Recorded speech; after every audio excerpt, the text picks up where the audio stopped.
పంచమాశ్వాసం వర్ణాశ్రమ ధర్మాలు. పార్వతీదేవి మహాశివుని వర్ణాశ్రమ ధర్మముల గురించి వివరించమని అడుగగా శివుడు పార్వతి, పూర్వము బ్రహ్మదేవుడు లోక హితము కొరకు 4 వర్ణాలను సృష్టించాడు. అవి బ్రాహ్మణ, క్షత్రియ, వైశ్య, శూద్ర వర్ణములు. బ్రహ్మ ముఖము నుండి బ్రాహ్మణులు, బాహువుల నుండి క్షత్రియులు, తొడల నుండి వైశ్యులు, పాదముల నుండి శూద్రులు జన్మించారు. అందుకని ఆ జాతులలో తమ భేదాలు కలిగాయి. వారు చేసే పనులలో కూడా తారతమ్యాలు కలిగాయి. విప్రులు లోకముకు ఆధారము. వారిని పరాభవిస్తే లోకానికి చేటు కలుగుతుంది. వారిని సన్మానించి వారికి దానధర్మాలు చేస్తే లోకానికి మేలు కలుగుతుంది. బ్రాహ్మణుడు పేదవాడైనా, ధనవంతుడైనా, విద్యావంతుడైనా, విద్యలేని వాడైనా అతడిని నిందించరాదు, బాధించరాదు. వారిని బాధించిన వారికి ఈ లోకములోనే కాదు పరలోకములో కూడా సుఖసంతోషాలు కలుగు. బ్రాహ్మణుడిని దూషించడం దైవాన్ని దూషించడంతో సమానము. బ్రాహ్మణుడి సొత్తును అన్యాయంగా దోచుకోవడం దేవుడి సొత్తును అన్యాయంగా దోచుకోవడంతో సమానము. విప్రుల ధర్మాలు. ఇక విప్రుల ధర్మాలు ఏవంటే వేదాధ్యయనము, యజ్ఞములు చేయడం, ఇతరులతో యజ్ఞములు చేయించడం, దానములు చేయడం, తాను నేర్చిన విద్యలు ఇతరులకు బోధించడం, ఇతరుల నుండి దానములను స్వీకరించడం, మనసులో కాని వాక్కులో కాని కోపం లేకుండా ప్రశాంతంగా ఉండడం, తపస్సు చేయడం, ఎల్లప్పుడూ సత్యమునే పలకడం, శుచిగా ఉండడం ఇవి విప్రుల ధర్మము. ఆపద సమయాలలో తప్ప విప్రులు వాణిజ్యాలు చేపట్టరాదు. బ్రాహ్మణుడు ప్రతిరోజు అగ్ని కార్యము చేయాలి. శూద్రులు ఇచ్చిన ఆహారము భుజించరాదు. పరకాంతల వంక కన్నెత్తి చూడరాదు. తన నిజ భార్యతోనే తృప్తిపడాలి. రోజుకు 2 పూటలు మాత్రమే భోజనము చేయాలి. హింసా ప్రవృత్తి పనికిరాదు. ఇంటిని పరిసరములను శుభ్రముగా ఉంచుకోవాలి. అతిథులకు అన్నం పెట్టాలి. తపస్సు చేసుకోవాలి. ఇలాంటి ధర్మకార్యముల కొరకు ధర్మమును పరిరక్షించుట కొరకు మాత్రమే బ్రాహ్మణులను సృష్టించాడు. క్షత్రియ ధర్మాలు. క్షత్రియులకు బ్రాహ్మణులను రక్షించడం ప్రథమ ధర్మము. వారితో పాటు భూమి మీద ఉన్న సకల ప్రాణులను రక్షించాలి. క్షత్రియుల వలన ఈ భూమి వర్ధిల్లుతుంది. క్షత్రియుల పాలనలో ప్రజలు సుఖసంతోషాలతో జీవిస్తారు. క్షత్రియులు వేదాధ్యయనం చేయాలి, యజ్ఞము చేయాలి, దానధర్మము చేయాలి, సాధువులను రక్షించి పోషించాలి, దుష్టులను శిక్షించాలి, ఎల్లప్పుడూ ఉత్సాహంగా ధైర్యంగా ఉండాలి. ఇంకా క్షత్రియులు అస్త్రశస్త్ర విద్యలో నైపుణ్యం సాధించాలి. ప్రజలకు వచ్చిన ఆదాయంలో ప్రజాపాలన నిమిత్తము 6వ వంతు మాత్రమే పన్నుగా స్వీకరించాలి. తన వద్ద పనిచేసేవారిని దయతో చూడాలి. ప్రజలు తమ తగవులు తీర్చే సమయంలో నిష్పక్షపాతంగా ఉండాలి. ఇవి రాజుకు విధించిన ధర్మాలు. వైశ్య ధర్మాలు. ఇక వైశ్య ధర్మాలు వివరిస్తాను. వైశ్యులు ఎల్లప్పుడూ లోకానికి మేలు చేయాలి. అందరికీ ఉపకారము చేయాలి, అధికంగా శ్రమించాలి, వ్యాపారము పశుపోషణ చేయాలి.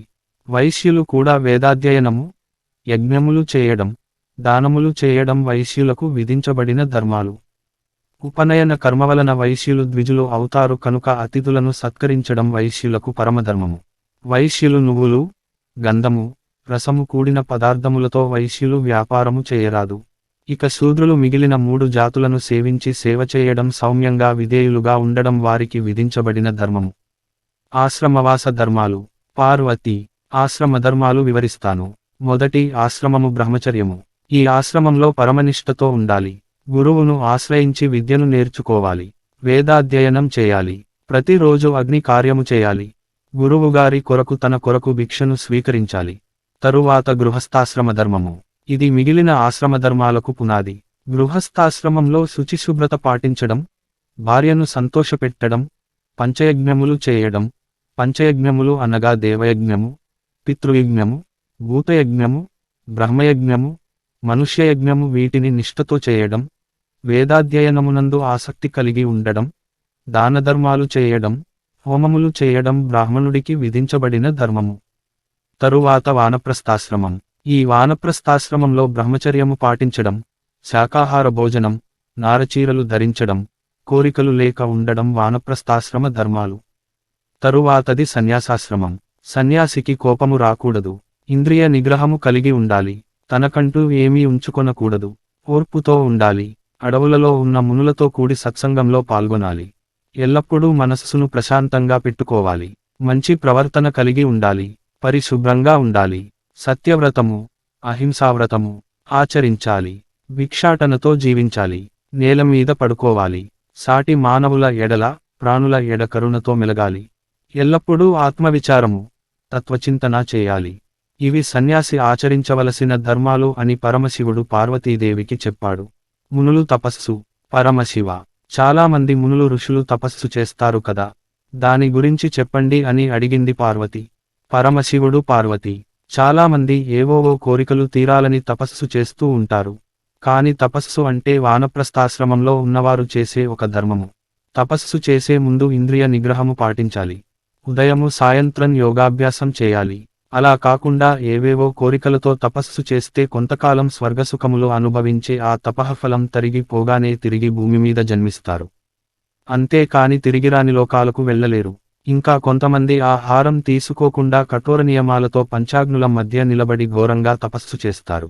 అలాంటి వారు కూడా కేవలం అప్సరకాంతలతో చేరి భోగములు అనుభవించి తృప్తిపడతారు. ఆ తపఃఫలం పూర్తి కాగానే తిరిగి మానవులుగా జన్మిస్తారు. అలా కాక ఎలాంటి కోరికలు లేకుండా తపస్సు చేసే వారు ముందుగా అహింసావ్రతము ఆచరిస్తారు. మనసా వాచా కర్మణా ఎవరికీ అపకారం హాని చేయరు. సాటి ప్రాణుల ఎడల దయ, కరుణ కలిగి ఉంటారు. అందరి జీవులలో ఉండే ఆత్మ ఒక్కటే అని భావిస్తారు. అలాంటి వారు కూడా మరణానంతరం తమ భార్యాబిడ్డలతో స్వర్గ సుఖాలు అనుభవించి తిరిగి ఆ పుణ్యఫలం కరిగి పోగానే తిరిగి భూలోకంలో జన్మిస్తారు. ఈ రీతిగా తపస్సు చేసే వారందరూ స్వర్గసుఖాలతోనే తృప్తిపడుతుంటారు అని పరమశివుడు పార్వతీదేవికి వివరించాడు. వనవాసం. నాథ, వనవాస విశేషములు దాని ఫలితాలు వివరించండి అని పార్వతీదేవి అడిగింది. పరమశివుడు పార్వతీ, ఉపవాసవ్రతము అనగా ఆహారము తీసుకోకుండా ఉండడం, నేల మీద పడుకోవడం, మౌనంగా ఉండడం, యోగాసనములు చేయడం, నియమిత వేళలలో పరిత ఆహారం తీసుకోవడం అనే నియమాలు పాటించాలి. అలా చేస్తే వారు చంద్రలోకము, వాయులోకము, యక్షలోకము, గంధర్వలోకము, నాగలోకము మొదలైన లోకములకు వెడతారు. అక్కడ కొంతకాలము నివసిస్తారు. ఈ వ్రతాలన్నీ వానప్రస్థములో చేసిన వారికి పుణ్యలోకాలు ప్రాప్తిస్తాయి అని శివుడు చెప్పాడు. భిక్షాటన. పార్వతీదేవి, నాథ, విరాగులు ఇల్లిల్లు తిరిగి భిక్షను స్వీకరించి ఉదరపోషణ చేసుకుంటారు కదా, వారి గురించి తెలియజేయండి అని అడిగింది. పరమశివుడు పార్వతీ, అలాంటి వారు ఎక్కువగా ఉపవాసము చేస్తారు. ఉన్నచోట ఉండరు. ఊరూర తిరుగుతుంటారు. పుణ్యతీర్థములు సేవిస్తూ ఉంటారు. పుణ్యనదులలో స్నానము చేస్తుంటారు. తలంతా జడలుగట్టి భిక్షాటనతో జీవిస్తారు. నెలలో ఎక్కువ రోజులు ఉపవాసముతో గడుపుతారు కనుక శరీరం కృశించి ఉంటుంది. తృణధాన్యమును వండుకుని తింటారు. మరణించిన తరువాత వారు కూడా స్వర్గసుఖాలు అనుభవిస్తారు అని పరమేశ్వరుడు చెప్పాడు. వైకాసననులు.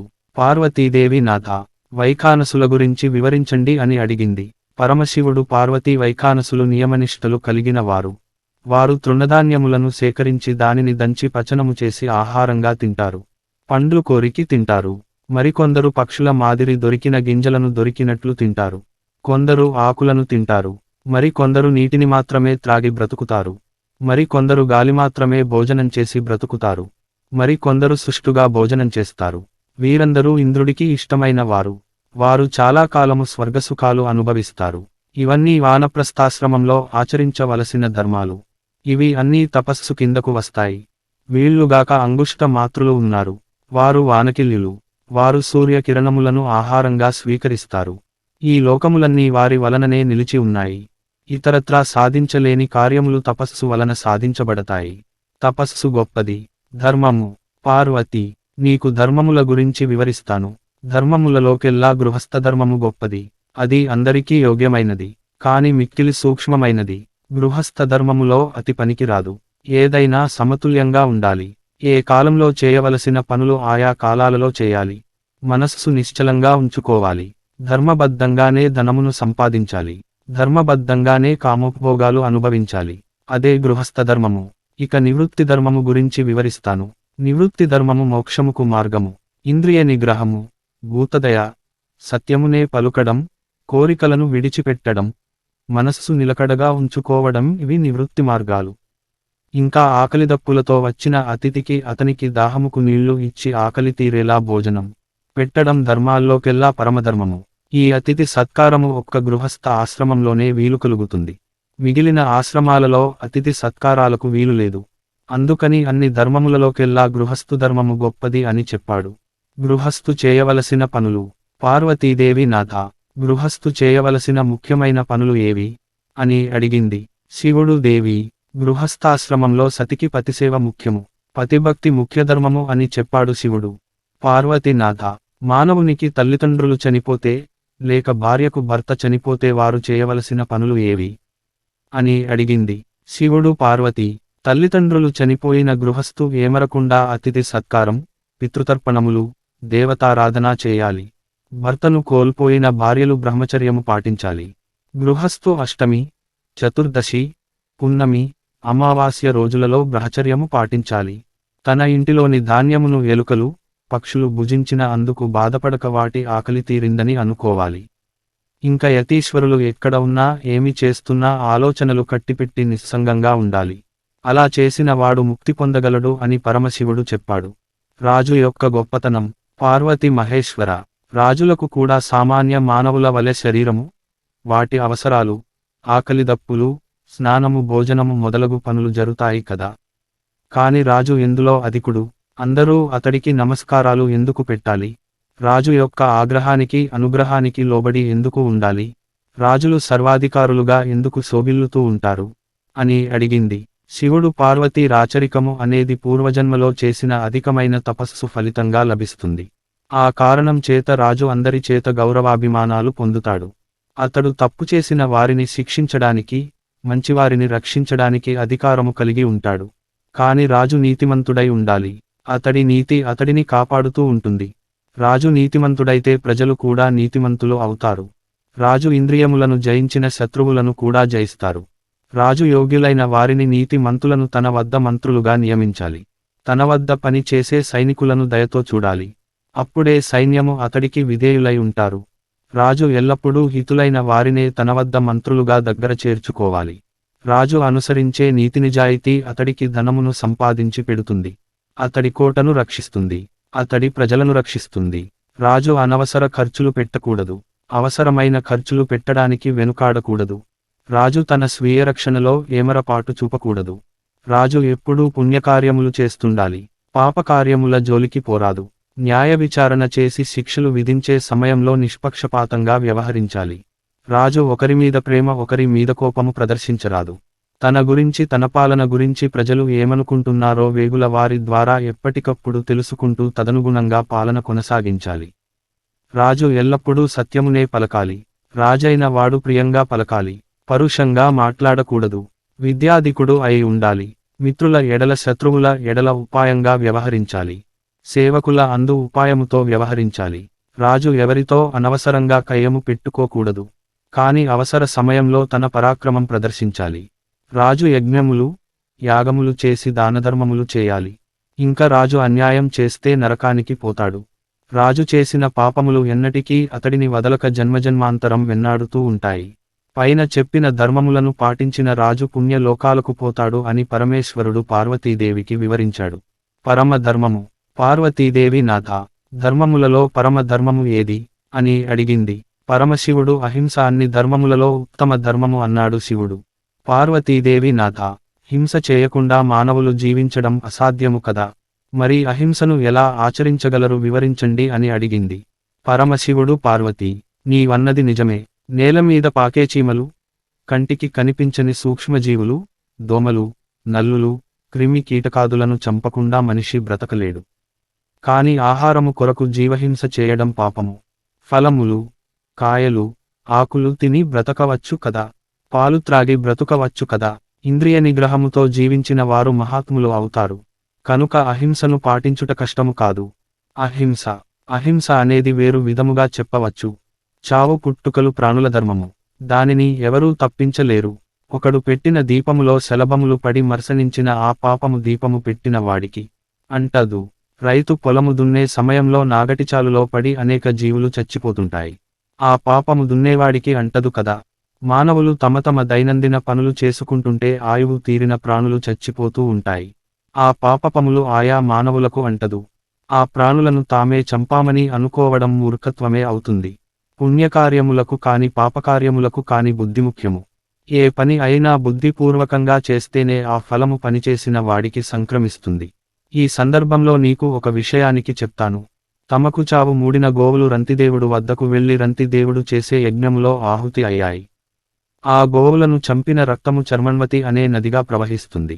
ఆ నదిలో స్నానము చేసిన వారు పాపములు నశించి పుణ్యాత్ములు అవుతారు. ఆ యజ్ఞములో చనిపోయిన గోవులన్నీ ఉత్తమలోకాలకు పోయాయి కనుక ఆ గోవులను చంపిన పాపము రంతిదేవుడికి అంటలేదు.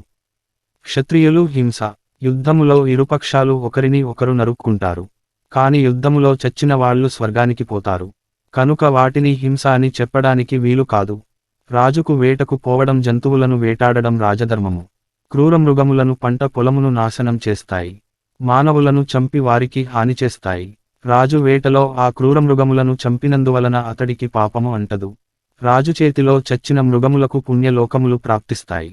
రాజు దండించతగిన వారిని విడిచిపెట్టినా దండించతగని వారిని దండించినా, తప్పు చేయని వాడికి శిక్ష విధించినా, బ్రాహ్మణులను హింసించినా రాజు హింస చేసినట్లే. నహుషుడు బ్రాహ్మణులను హింసించి శాపోహతుడైనాడు. అలాగే ఇంద్రుడు గౌతముడికి అపకారము చేసి శాపం పొందాడు. కనుక రాజైనవాడు బ్రాహ్మణులకు అపకారం చేయకుండా రాజ్యపాలన చేయాలి. అప్పుడే అతడికి సకల శుభములు కలుగుతాయి. పార్వతి. యజ్ఞములలో, యాగములలో జంతువులను ఉపస్తంభముకు కడతారు. వాటిని శాస్త్ర సమ్మతంగా వధిస్తారు. అలా వధించబడిన మృగములకు పుణ్యలోకాలు ప్రాప్తిస్తాయి. యజ్ఞము చేసిన వాడికి పుణ్యము వస్తుంది. కనుక యజ్ఞ యాగములలో జంతువులను వధించుట హింస కాదు అని అన్నాడు శంకరుడు. లోక జీవనం. పార్వతీదేవి నాథ, లోకములో జనుల జీవన విధానం గురించి తెలపండి అని అడిగింది. పరమశివుడు పార్వతీ ఈ మానవలోకము కర్మభూమి. స్వర్గము సుఖములకు ఆలవాలము. భూమి మీద జంతువులు పుట్టడం దుఃఖములకు మూలము. మానవులకు జీవనం గడపడానికి ధనము కావాలి. ధర్మంగా జీవించాలన్నా కోరికలు తీర్చుకోవాలి అనుకున్నా ధనము కావాలి కదా. విద్య, వర్తకము, సేవా వృత్తి, కర్షక వృత్తి ధన సంపాదనకు మూలములు. విద్య కలవాడు నిందపడకుండా బతకాలి. కర్షకుడు నేల యొక్క తత్వము తెలుసుకుని సేద్యము చేయాలి. వర్తకుడు వస్తువుల ధరల హెచ్చుతగ్గులు తెలుసుకుని వ్యాపారము చేయాలి. వచ్చిన లాభములో కొంత మాత్రమే వాడుకుని మిగిలినది పెట్టుబడికి చేర్చి వ్యాపారము చేయాలి. అప్పుడే లాభాలు ఆర్జించగలడు. పశువుల యొక్క పోకడలు తెలుసుకోవాలి. ఆ ప్రకారము పశువులను కాచే సేవకుడు ధనము, కీర్తి పొందుతాడు.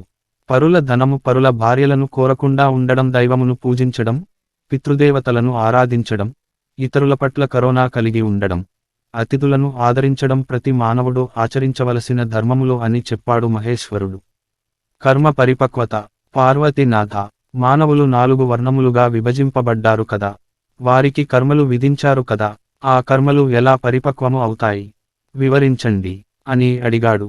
పార్వతి మానవులను వర్ణములుగా విభజించిన తరువాత వారికి తగిన కర్మలు విభజించబడ్డాయి. ఆ కర్మలు శ్రద్ధతో చేయు మానవులు స్వర్గంలో సుఖాను అనుభవించి తిరిగి అదే కులములో పుట్టి సుఖములను అనుభవిస్తారు. అలా కాకుండా తమ వృత్తి ధర్మాలను వదిలి ఇతర ధర్మాలు ఆచరించిన మానవులు మరణం తరువాత ఆయా కులములలో తిరిగి జన్మిస్తారు. మానవులు ఎంత పుణ్యము చేస్తే వారు అంతకంటే ఉత్తమ కులములో జన్మిస్తారు. తరువాత తిరిగిరాని లోకాలు పొందుతారు. దేవతాంశలలో జన్మించిన వారు ఆపదలు వచ్చినప్పుడు కుంగిపోరు. గర్వంతో మదించరు. తన శౌర్యంతో పాపులను గెలుస్తారు. తమ బంధుమిత్రులతో సఖ్యతతో మెలగుతారు. దీనులను కరుణతో చూస్తారు. వారిని రక్షిస్తారు. దైవాంశతో పుట్టిన వారికి కోపం రాదు. సౌమ్యంగా ఉంటారు అని మహేశ్వరుడు చెప్పాడు. సంపదలు దరిద్రము. పార్వతీదేవి నాథ, మానవ లోకములో కొంతమంది సుఖసంతోషాలతో సిరిసంపదలతో తులతూగుతుంటారు. సుఖాలను అనుభవిస్తుంటారు. కాని కొంతమంది దరిద్రంతో బాధపడుతుంటారు. దీనికి కారణం ఏమిటి అని అడిగింది పార్వతి. పరమశివుడు గతజన్మలో కాకులకు కూడా మెతుకులు పెట్టకుండా పిడికెడు భిక్షము వేయకుండా పిసినారిగా గడిపిన వాడికి ఈ జన్మలో దారిద్ర్యం చుట్టుకుంటుంది. తినడానికి తిండి, కట్టడానికి బట్టలేక బాధపడతాడు. అలా కాక పేదవారికి అన్నపానములు ఇచ్చిన వాడికి, తన బంధువులను స్నేహితులను కష్టకాలంలో ఆదుకున్నవాడికి మరుజన్మలో సిరిసంపదలు కలుగుతాయి. సుఖంగా జీవిస్తారు. కనుక సుఖదుఃఖములు వారి పూర్వజన్మ కర్మపరిపక్వత వలన కలుగుతుంది. అంతేకాని బ్రహ్మదేవుడికి ఒకరి మీద ప్రేమ, మరొకరి మీద ద్వేషము ఉండదు. దేవుడు ఎవరిని పేదవాడుగా పుట్టించడు. ఎవరైనా ఈ జన్మలో పేదవాడుగా జన్మించి కష్టములు అనుభవిస్తున్నాడంటే అది అతడు పూర్వజన్మలో చేసిన పాపముల ఫలము అని తెలుసుకోవాలి. పార్వతి, కొంతమందికి సంపదలు ఉంటాయి కాని వారు కడుపు నిండా తినరు, అనుభవించరు. అలా సంపదున్నా దరిద్రము అనుభవిస్తుంటారు. ఎందుకో తెలుసా? వీరు పూర్వజన్మలో ఎవరికీ పిడికెడు అన్నము పెట్టి ఉండరు. బంధువులు, మిత్రులు పోరగా బలవంతంగా పరులకు ఉపకారం చేసి ఉంటారు. అలాంటి వారు సిరిసంపదలు ఉన్నా అనుభవించలేరు. కొంతమంది తమకు ఏమీ లేకపోయినా బంధుమిత్రుల సహాయంతో తిండికి గుడ్డకు లోటు లేకుండా జీవిస్తుంటారు. అలాంటి వారు పూర్వజన్మలో తమకు శక్తి లేకపోయినా ఇతరులకు దానధర్మములు చేయవలెనని మనసులో గాఢంగా కాంక్షిస్తుంటాడు. అందువలన ఈ జన్మలో కూటికి గుడ్డకు లోటు లేకుండా జీవిస్తుంటారు. ఈ జన్మలో కొంతమంది అయాచితంగా ధనము లభిస్తుంది. అలాంటి వారు పూర్వజన్మలో పేదలకు అన్నదానము, ధనరూప దానము, వస్త్రదానము చేసి ఉంటారు. ఈ జన్మలో శ్రమతో ధనము సంపాదించే వారు పూర్వజన్మలో ఎవరిని తిప్పించుకోకుండా పేదవారు అడగగానే దాన ధర్మములు చేసినవారు. కొంతమందికి ఎంత శ్రమపడ్డా ధనము చేకూరదు. అలాంటి వారు పూర్వజన్మలో లోబులై తమను యాచించిన వారిని రేపురా మాపురా అని తప్పించుకుని చివరకు మొండి చెయ్యి చూపి ఉంటారు. కొంతమందికి ముసలితనంలో అలాంటి వారు యవ్వనంలో ఉన్నప్పుడు దానధర్మములు చేయకుండా ముసలితనంలో దానధర్మములు చేసినవారు. కొంతమంది తమకు మిక్కుటంగా ధనము కలిగినప్పటికీ వారికి ఉన్న రోగముల చేత తిండి కూడా తినలేని స్థితిలో ఉంటారు. అలాంటి వారు పూర్వజన్మలో మంచి స్థితిలో ఉన్నప్పుడు దానము చేయకుండా వ్యాధి పీడితుడైన తరువాత దానధర్మములు చేసి ఉంటారు. ఈ జన్మలో అందంగా ఉన్నవారు పూర్వజన్మలో శాకాహారం తిన్నవారు. ఈ జన్మలో కురూపులుగా ఉన్నవారు పూర్వజన్మలో అందగాళ్లై కురూపులను ఎగతాళి చేసి బాధించిన వారై ఉంటారు. పూర్వజన్మలో ఏకపత్నీవ్రతుడై ఉన్న వాడికి ఈ జన్మలో సౌందర్యవతి, సౌశీల్యవతి, గుణవతి అయిన భార్య లభిస్తుంది. అలా కాక భార్యను కష్టపెట్టినవాడికి ఈ జన్మలో భార్యాసుఖం దూరమవుతుంది. ఈ జన్మలో విద్య, విజ్ఞానము, జ్ఞానము కలిగి ఉండి కూడా పేదరికంతో బాధపడేవాడు క్రితం జన్మలో దానధర్మములు చేయాలి అని తెలిసి కూడా దానధర్మములు చేయని వాడే. ఈ జన్మలో తెలివితేటలు లేకపోయినా కూడా అధికంగా ధనము సంపాదించిన వాడు. కిందటి జన్మలో తెలివి తక్కువ వాడైనా పేదసాదలకు దానధర్మములు చేసిన వాడై ఉంటాడు. ఈ జన్మలో విద్యావంతుడు మేధావి అయిన వాడు పూర్వజన్మలో గురువులను సేవించి విద్యావంతుడై తాను నేర్చుకున్న విద్యను ఇతరులకు నేర్పించిన వాడై ఉంటాడు. కొంతమందికి విద్య నేర్చుకోవాలని అనుకున్నా విద్య రాదు. అటువంటి వాడు పూర్వజన్మలో విద్యావంతులై గర్వించి సాటి విద్యావంతులను అవమానించి ఉంటారు. ఈ జన్మలో ఏ రకమైన బాధలు లేకుండా రోగాలు లేకుండా భార్యా బిడ్డలతో సుఖంగా జీవిస్తున్న వారు పూర్వజన్మలో సత్యము పలుకుచూ ఇతరుల మీద దయ చూపుతూ దానధర్మములు చేసినవారు. ఈ జన్మలో మాట వినని భార్య, మూర్ఖులైన కుమారులు, ఒంటి రోగముతో నిండా బాధపడే వారు కిందటి జన్మలో కోపంతోనూ, దురాశతోనూ, నాస్తికత్వముతో విర్రవీగిన వారు. ఈ జన్మలో పుట్టుగుడ్డివాడు లేక మధ్యలో చూపుపోయిన వాడు పూర్వజన్మలో అందగాడై ఉండి ఇతరుల భార్యల వంక చెడుభావనతో చూసినవాడు. ఈ జన్మలో చెవిపోటుతో బాధపడేవాడు పోయిన జన్మలో మంచి వారిని పరుషమైన మాటలతో బాధపెట్టినవాడై ఉంటాడు. ఉదరవ్యాధులతో బాధపడేవాడు పోయిన జన్మలో ఇతరులకు విషం పెట్టినవాడు. మూత్రకోశ వ్యాధులతో బాధపడేవాడు పోయిన జన్మలో కన్యలను, పరకాంతలను శీలము కాజేసినవాడు. ఈ జన్మలో క్షయరోగముతో బాధపడుతున్నవాడు పోయిన జన్మలో పరుల ఆహారమును అపహరించిన వాడై ఉంటాడు. ఈ జన్మలో కుష్ఠరోగముతో బాధపడేవాడు పూర్వ జన్మలో పరులను దారుణంగా హింసించిన వాడై ఉంటాడు. ఈ జన్మలో కుంటివాడుగా ఉన్నవాడు పోయిన జన్మలో పరుల కాళ్ళు చేతులు విరిచిన వారై ఉంటారు. ఈ జన్మలో చర్మరోగంతో బాధపడేవారు పోయిన జన్మలో మంచి వారిని హింసించిన వారు. ఈ జన్మలో పాదములకు రోగములు వచ్చిన వారు పోయిన జన్మలో పాదములు కడగకుండా దేవుని వద్దకు వెళ్ళిన వారే. ఇంకా పేదవారిని, అమాయకులను నిష్కారణంగా పాదములతో తన్నినవారే. ఈ జన్మలో కడుపులో రోగములతోనూ, జ్వరముతోనూ, శరీరం అంతా రోగములతో బాధపడేవారు పోయిన జన్మలో జంతువులను చంపినవారు గురువులను బాధపెట్టినవారు. ఈ జన్మలో గూనివాడు, మరగుజ్జువాడు పోయిన జన్మలో ధాన్యంలో తాలుగింజలు కలిపి అమ్మినవాడు, తప్పుడు కొలతలతో ప్రజలను బాధపెట్టినవాడు. ఈ జన్మలో వెర్రివాడు పిచ్చివాడు పోయిన జన్మలో అమాయకులను మోసగించి ధనం సంపాదించినవారు. ఈ జన్మలో సంతానము లేనివారు పోయిన జన్మలో తల్లిదండ్రులకు శ్రాద్ధం పెట్టనివారు, పసిపిల్లలను చంపినవారు. ఈ జన్మలో నపుంసకులు పోయిన జన్మలో ఎద్దులకు వృషణాలు కొట్టినవారు. ఈ జన్మలో వైధవ్యము పొందిన వనిత పోయిన జన్మలో భర్తను మోసగించి ధనము సంపాదించినది, తన భర్తను వదిలి మరియొకరి భర్తను కోరింది. ఈ జన్మలో గొప్ప వంశంలో పుట్టి కూడా చేయకూడని పనులు అందరూ ఏవగించుకునే పనులు చేసిన వారు పూర్వజన్మలో అహంకారంతో, గర్వంతో, మదంతో ఇతరులను అవమానించిన వారు. ఈ జన్మలో సేవకులుగా సేవకావృత్తి చేస్తూ యజమానులు పెట్టే బాధలను భరిస్తున్న వారు పూర్వజన్మలో అమాయకులను నిరపరాధులను కొడుతూ తిడుతూ హింసించినవారే. ఈ జన్మలో చేయని నేరానికి శిక్ష అనుభవించేవారు. పూర్వజన్మలో నిరపరాధిని శిక్షించినవాడే. ఈ జన్మలో ఒక్కసారిగా బంధుమిత్రులను పోగొట్టుకున్నవాడు. పూర్వజన్మలో నిర్దాక్షిణ్యంగా ఎందరినో చంపినవాడు. ఈ జన్మలో తనకున్న ధనమును పోగొట్టుకున్నవాడు పూర్వజన్మలో తన దగ్గర దాచిన ఇతరుల ధనమును వారిని మోసము చేసి అపహరించిన వాడు. పార్వతీ నేను పైన చెప్పిన పాపములు చేసిన వారందరూ ముందు నరకము అనుభవించి తరువాత మానవులుగా పుట్టి ఆ కర్మఫలము అనుభవిస్తున్న వారే. క్రితము జన్మలో తక్కువ పాపములు చేసిన వాడు మానవుడుగా జన్మిస్తాడు. ఏ జన్మలో చేసిన పాపాలు ఆ జన్మలో అనుభవానికి రావో అని పరమశివుడు పార్వతీదేవికి చెప్పాడు. రాజదండన. పార్వతీదేవి నాథ, మనుషులు తాము చేసిన పాపకర్మలకు ఫలితము మరుజన్మలో అనుభవిస్తారు కదా, కాని మానవులు వారు చేసిన పాపకర్మలకు రాజుల చేతిలో, న్యాధికారుల చేతిలలో శిక్షలు అనుభవిస్తున్నప్పుడు వారి పాపకర్మలు ఈ జన్మలోనే ఫలితము అనుభవించినట్లు అవుతుంది కదా. ఇది తమరు చెప్పిన దానికి పరస్పర విరుద్ధము కాదా అని అడిగింది. పరమశివుడు పార్వతీ, రాజులు న్యాయాధికారులు తప్పు చేసిన వారికి నిష్పక్షపాతంగా శిక్షలు వేస్తారు. ఆ శిక్షలు చూసి మిగిలిన వారు నేరములు చేయకుండా నియంత్రించడానికి అలా చేస్తారు. ఆ శిక్షలు అనుభవించడం అన్నది పూర్వజన్మ పాపఫలితమే. ఈ జన్మలో చేసిన పాపపుణ్యములు మరుజన్మలో అనుభవించక తప్పదు అన్నాడు శివుడు. పార్వతీదేవి దేవా, రాజదండన వలన పాపకర్మల ఫలితము తొలగిపోతుందా పోదా అని అడిగింది. శివుడు రాజదండనకు గురి అయిన వాడు యమదండన తప్పించుకుంటాడు. కాని అపరాధిని విడిచిపెట్టినా నిరపరాధిని శిక్షించిన రాజుకు, అధికారిక నరకము తప్పదు. కనుక ఎటువంటి వారైనా తాము చేసిన కర్మల ఫలము అనుభవించక తప్పదు అన్నాడు శివుడు. కర్మ ప్రేరణ. పార్వతీదేవి నాథ, మానవుడు చేసే కర్మలు తన సంకల్పంతో చేస్తాడా, లేక గ్రహస్థితి అనుల ప్రతికూలములను అనుసరించి చేస్తాడా, వివరించండి అని అడిగింది. పరమశివుడు పార్వతీ, మానవుడు గ్రహ సంచారము కారణంగా శుభములు అశుభములు అయిన కర్మలు చేస్తూ ఉంటాడు.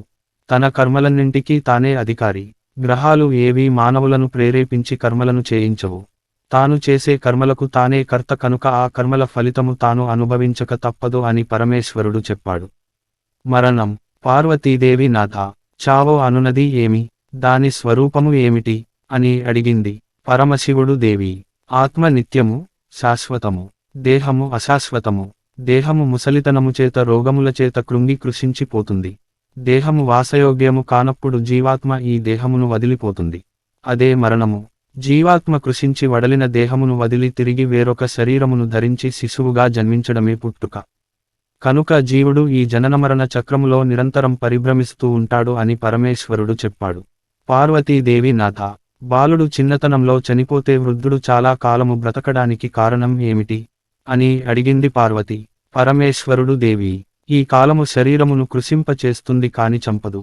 మానవులు పూర్వజన్మలో చేసిన కర్మల ఫలితంగా జీవితం పొడిగించబడడం తగ్గించబడడం జరుగుతూ ఉంటుంది. పొడిగిస్తే చాలా కాలం బ్రతుకుతాడు, తగ్గిస్తే మరణం సంభవిస్తుంది అని చెప్పాడు ఈశ్వరుడు. పార్వతీదేవి నాథ, మనిషికి ఆయుష్షు ఎందువలన పెరుగుతుంది, ఎందువలన తగ్గుతుంది అని అడిగింది పార్వతి. పరమేశ్వరుడు పార్వతీ, మానవుడు ప్రశాంతముగా బ్రతికితే ఆయువు పెరుగుతుంది, అశాంతిగా జీవిస్తే ఆయువు క్షీణిస్తుంది. మానవుడు క్షమించడం నేర్చుకోవాలి, శుచిగా ఉండాలి, అందరి మీద దయకలిగి ఉండాలి, గురువుల ఎడ భక్తి కలిగి ఉండాలి. వీటన్నింటినీ మానవుడి ఆయువు వృద్ధి పొందుతుంది. అధికమైన కోపము కలిగి ఉండడం, అబద్ధాలు చెప్పడం, ఇతరుల ఎడల క్రూరంగా ప్రవర్తించడం, అపరిశుభ్రంగా ఉండడం, గురువులను ద్వేషించడం వీటి వలన ఆయువు క్షీణిస్తుంది. పార్వతీ తపస్సు చేతను, బ్రహ్మచర్యము చేతను, మితాహారం చేతను, రోగం వచ్చినప్పుడు తగిన ఔషధములు సేవించడం చేతను ఆయుర్దాయము పెరుగుతుంది. పైన చెప్పిన కర్మలు అతడు తన పూర్వజన్మ సుకృతంగా చేస్తాడు. ముందు జన్మలో పుణ్యం చేసుకున్న వాళ్ళు స్వర్గానికి పోయి అక్కడ సుఖములు అనుభవించి తిరిగి భూలోకములో జన్మిస్తారు. వారికి ఆయుష్షు ఎక్కువగా ఉంటుంది. వారు అకాల మరణం చెందరు. ముందు జన్మలో పాపము చేసుకున్న వాళ్ళు నరకానికి పోయి కష్టములు అనుభవించి భూలోకములి తిరిగి జన్మిస్తాడు. అతడు అల్పాయుష్కుడవుతాడు. అందువలన అకాలమరణం సంభవిస్తుంది అని పరమేశ్వరుడు చెప్పాడు. జీవాత్మ స్త్రీ పురుషులు. పార్వతీదేవి నాథ, మానవులలో స్త్రీలు, పురుషులు అని రెండు రకాలు ఉంటారు కదా. స్త్రీ పురుషులలో జీవాత్మ ఎలా ఉంటుంది తెలియజేయండి. పరమశివుడు పార్వతీ, పుట్టడం స్త్రీగాను పురుషుడిగాను పుట్టిన వారిలో ఉండే జీవాత్మ ఒక్కటే. దానికి స్త్రీ పురుష లింగభేదం లేదు. మనస్సు, బుద్ధి, అహంకారము అందరికీ ఒక్కటే. అందరిలోనూ పంచభూతములు వాటి తన్మాత్రలు ఒక్కటే. మానవుడు చేసే కర్మలకు జీవాత్మ బాధ్యుడు కాడు. మానవుడు తనలోని సత్వ, రజో, తమోగుణ ప్రకోపము చేత పలువిధ కర్మలు చేస్తుంటాడు. జీవాత్మ ఆ కర్మలను సాక్షీభూతంగా చూస్తుంటాడు. అసత్యం పలకడం, ఇతరుల పట్ల దయ లేకుండా ఉండడం, ఎప్పుడూ మత్తులో జోగుతుండడం లేక నిద్రపోతూ ఉండడం ఇవన్నీ తామసగుణములు. సత్వగుణ ప్రధానుడికి పుణ్యలోకాలు ప్రాప్తిస్తాయి.